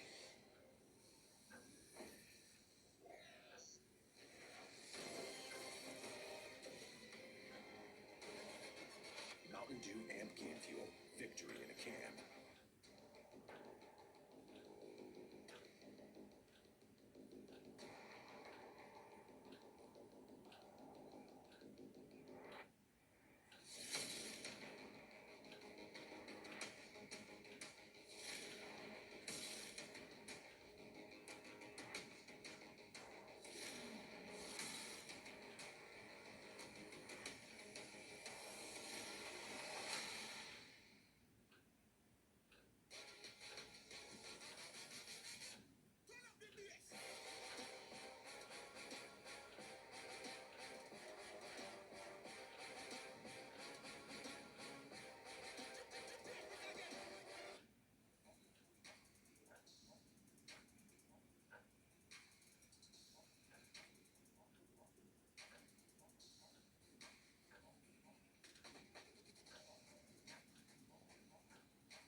Metro by T-Mobile.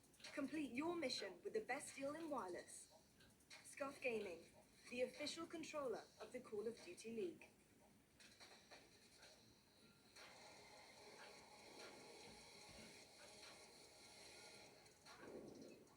Hello and welcome back to the Call of Duty League.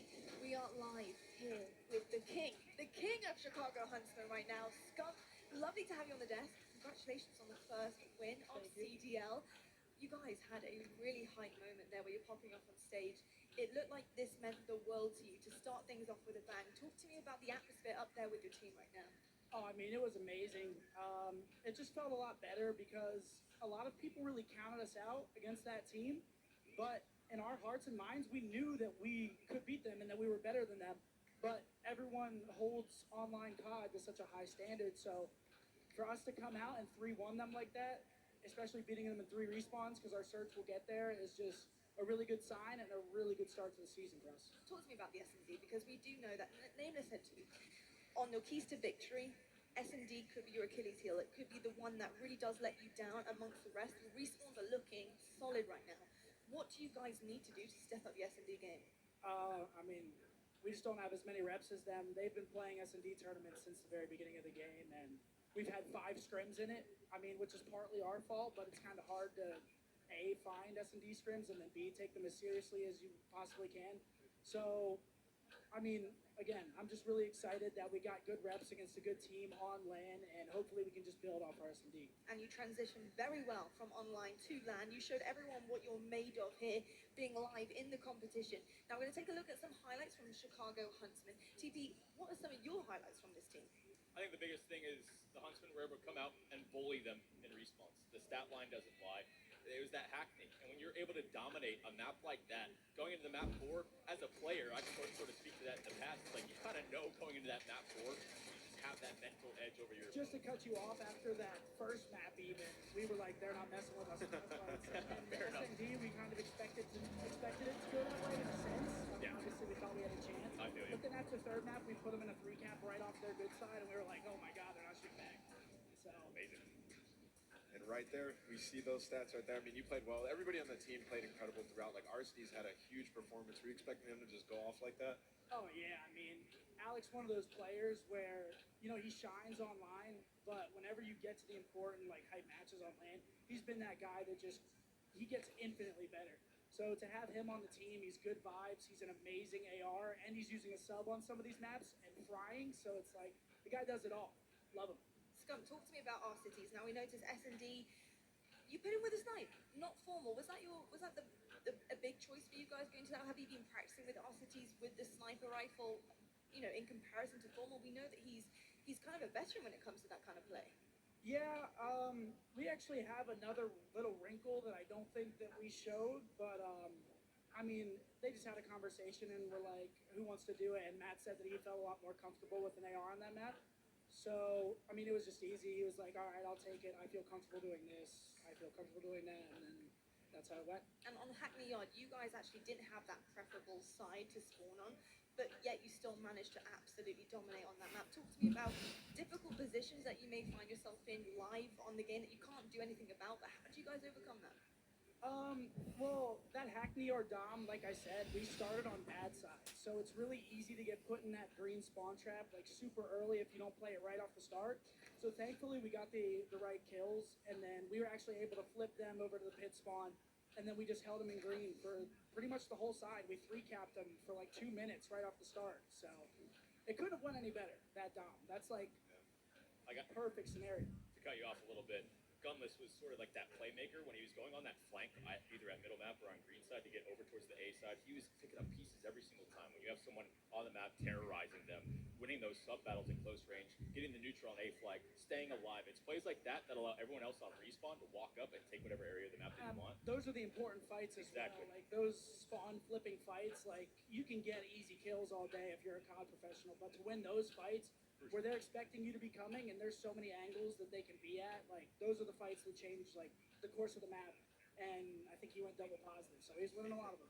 And Scum, of course, we are here right now, first event for CDL. What do you think of it all? We're in Minneapolis, first game on the main stage. Are you proud to be here? Oh, it's amazing so far. Honestly, I didn't expect this many people to show up on Friday because a lot of people, I'm assuming, are in school and doing other things. So for everyone to show out like this and make this first CDL LAN experience what it is, it's awesome. It's awesome to see the support. It is quite incredible, and you guys did an amazing job up there to start off our day. I want to thank you for an incredible performance with you and the guys. I'm so excited to see you go from strength to strength as the tournament goes on, and a really nice 10 points on the board as well, because of course we have that new point system with us. How are you feeling about this point system and how it's working for CDL? I mean, I'm still not completely familiar with the system, but I was saying on stage, I was like, let's get these 10 points, boys. Like, it means a lot, especially this was just such a momentum swing for us. Like, we didn't really doubt ourselves at all, but again, to come in and win this match against a team that was favored, I mean, it just means the world. We're not really too worried about the points right now. Absolutely, I'm sure you're not. And TP Namers, any questions for our king before he goes? Well, to hell with my power rankings, right? Like, I had you guys at, like, number 3. I think you just shot up right there, maybe number 2. I guess my question is, how was comms? First time on LAN with the team, were they kept under check? Would you feel like the comms were balanced? Oh, yeah, they were perfect. We were saying going into the series, we were like, whenever we get frantic, especially against a team like them and FaZe, for instance, their subs are just so fast, it makes it seem like there's 6 of them on the map. So we were really focusing on the important call-outs and not so much of the one-shot, he's there, more of like formulating a plan mid-hard point per hill on how we're going to set this up and how we're going to break it. So our comms were phenomenal. Like, That's great. Better than I've ever seen, really. And for that to be in the first match, it's, again, a good sign. I'd love to hear that. And then last question from me, how does it feel to play with Matt again? Oh, it's great. My guy tried to let it loose on second map. I think Krim was on the heady and mid-broken, and I was like, yo, Matt, if you didn't chow that, we'd probably win that round. And he's like, it was a heat check. And I was like, all right. But, yeah, it's really great to have him back on the squad. We're rooming together. We're watching movies. We're getting chocolates and stuff. Look at you guys. The vibes are there, so it's awesome. Well, you guys have started off that new legacy together with absolute incredibility. And, you know, obviously we've been watching very closely. If you guys have been watching the campaign, you'll know what I'm talking about. Scum, you've been followed around by TV crews. I'm sure it's nothing new to you. But talk to me about what it was like. It was like Jersey Shore, wasn't it? Talk to me what it's like, you know, to get followed around and your everyday shenanigans that goes on. Of course, you're a pro player. This is your career. This is what you do. And you're at the height of your game right now. I mean, it was really easy for us. We're used to having cameras on us a lot of the time. We've done it years and years and years, so it was kind of cool. There was one moment when we went out to dinner and I walked in. I thought it was like a team dinner. It was one of our first ones, and I see like 6 huge cameras in every corner. I'm like, I feel bad for these people trying to come to this place and eat their dinner, and we're just like, again, the Jersey Shores. But it's a super cool series, and I'm really excited to see how it turned out. Me too, and you know, I'm really excited for our next matchups as well, because coming up next we have Seattle Surge that's going to be on the stage number 7 on Namus's Power Rankings, and we're going to see if those switch Is that around a bit accurately as well. placed, Seth? Number 7, having the Surge there? What'd you say? Is that accurately placed, having the Surge at number 7? I think I mean, again, it's like based off offline, it's kind of hard to throw stock into these like standings and stuff, but I'd say they're like a middle of the pack team. You could. I mean, a lot of these like mid-tier teams, you could throw them in any direction. Like they could be 5th on one day, they could be 4th on a day. They could, you know, they have amazing players on their team. They could hit their stride and they're the best team tomorrow. It's like Call of Duty's ever changing, and it's really just about how well you're communicating and working on your flaws. So I think we'll see by London. We'll have a good idea who's going to be consistently performing throughout the season. We will indeed. Well, there you have it, ladies and gentlemen. The king of Chicago, Huntsman, reigning supreme already. The first game of CDL. We will be back right after the break. Crim 6, you got to take that poster down there. We're living free, brother. Golly. Thank you so much, Scum, and we'll see you guys after the break.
Metro by T-Mobile. Complete your mission with the best deal in wireless.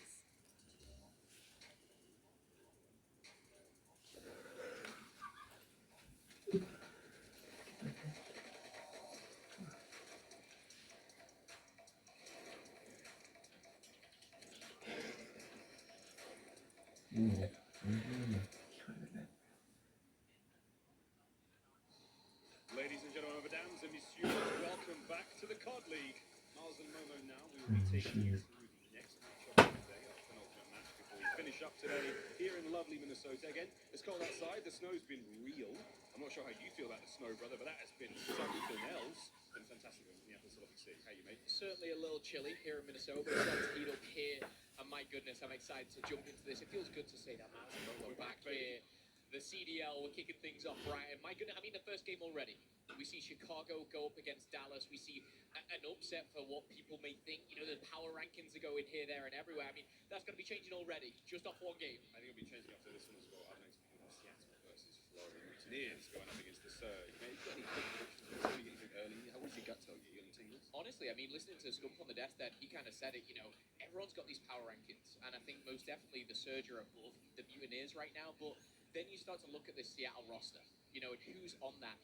Do those rankings mean anything? Does online mean as much as you guys or we think? I think we just sit back, relax, enjoy the show. But if you're pushing me, I'm leaning towards the Surge. I was going to push you, yeah.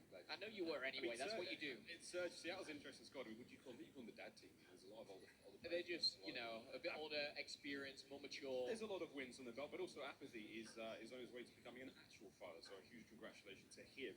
Seattle, though, a very, very strong team nonetheless. They've got a lot of players on there with World Championship rings from a former COD life, and it's not necessarily the case for Florida. It's not. It's a little different. I mean, you look over to the Mutineers, and I think your eyes are drawn to Prestini straight away. Current world champion, didn't get the limelight on a United. Now he's kind of almost spearheading this team, and he's the one that everyone's looking at and thinking, you know, what role is he going to do? Because previously it was like he would pick up that dirty job, that dirty work. Now it's like, is he becoming the leader? You know, is he the vocal kind of captain of this squad? It's going to be interesting to see for sure, but again, judging by online, you start to lean one way. I'm just so excited to see these guys in action. Who gets off to that hot start? I think that's a really important thing here, kicking off the CDL. We'll see how we go. We got the quick scope now presented to us by the US Air Force, a quick comparison of the teams. Again, we don't have too many stats to work with thus far, but we've got some creative ones, and there it is. The Dad Squad coming in at a bold 24.2 years of age on average across the board. I mean, that makes me feel old, right? Average age 24. I'm not even going to go there, but you said there's not many stats to work with, Miles. I think there's a couple there that I'm looking at, and it's major tournaments. There's 3 for the Mutineers, and honestly, I think Prestini having won 2 at the end of last year. Seattle Surge, though, 54. My goodness, you got the 3 times on there. And I mean, says it all. You've got rings, you've got championships, you've got MVPs. These guys, they bring the accolades to the stage. It's a huge amount of experience going up against what? Tenacity, will, and we saw in the previous Call of Duty Black Ops 4 during the Call of Duty World League season. We saw Gen G, which is the predominant, you know, the bulk of that Florida Mutineers squad. They're the guys who are making up Florida. So now, are they going to have that continued hunger? They came second, twice throughout that regular season. They came very, very close to managing to get that win, but they never quite got there. Do you think they have what it takes now? I think they have that hunger. They have that tenacity, like you said. But for me, again, it's whether they have that capability, that ceiling in a team to kind of push for that. Right now, nobody knows. You know, we come into this, and yes, we have the big names, your Scums, your Formals, and everything, you know, beyond that. But I just think Mutineers are on that team. They're not the team with a huge social following. However, you know, does that take the pressure off them? I don't think it really does. They've got a huge organization behind them, many, many people. And I think this is where they can shine. This is where they step up to the plate. And much like we just saw the Huntsmen do, maybe this is their time to shock, you know, the Seattle Surge, if you like. Are they going to be on top? Who knows? Well, you did touch on big names a moment ago. One of the big names there on Seattle is, of course, going to be Karma. We call him the GOAT. We call him the 3-time. He's the only player in the world to win 3 CWL championships. That's 3 rings. The man's running out of fingers. He does have incredible accolades to his name. Some call him the greatest of all time, but he is certainly one of the standout players there on Seattle. Yeah, most certainly. And again, we talk about experience when it comes to the Surge. And this is a man that's done it all, literally. You know, he's teamed with the best of the best. He's, you know, been the MVP of those tournaments previously. But it just, if you look at that top stat there, 2013, it dates back to when he was obviously a world champion. We're talking years and years ago. And this guy's been doing it from the very beginning. We can throw team names and stats out that you won't even be able to remember, but this guy has just been one force to be reckoned with for a very, very long time. And that's when you go back to kind of things like, this online debate, how good can they be?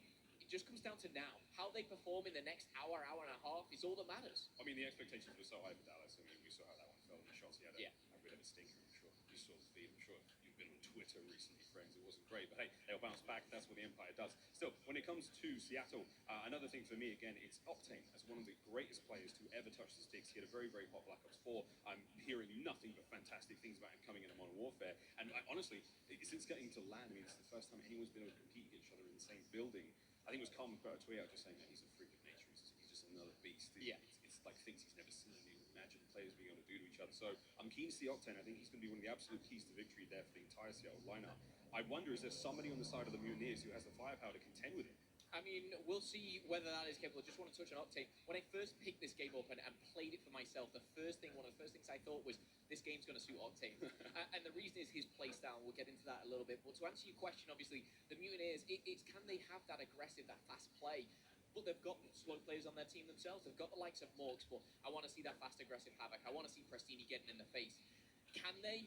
I don't know. Am I leaning towards Surge? Yes. But can I be shocked in the next 20, 30 minutes after we see just one map? Absolutely. And that's what I'm excited for.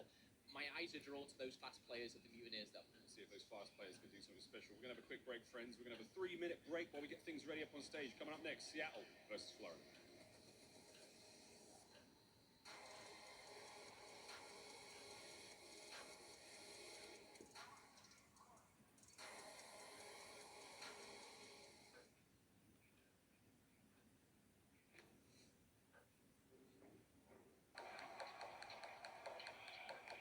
This is it, the official Overwatch League apparel.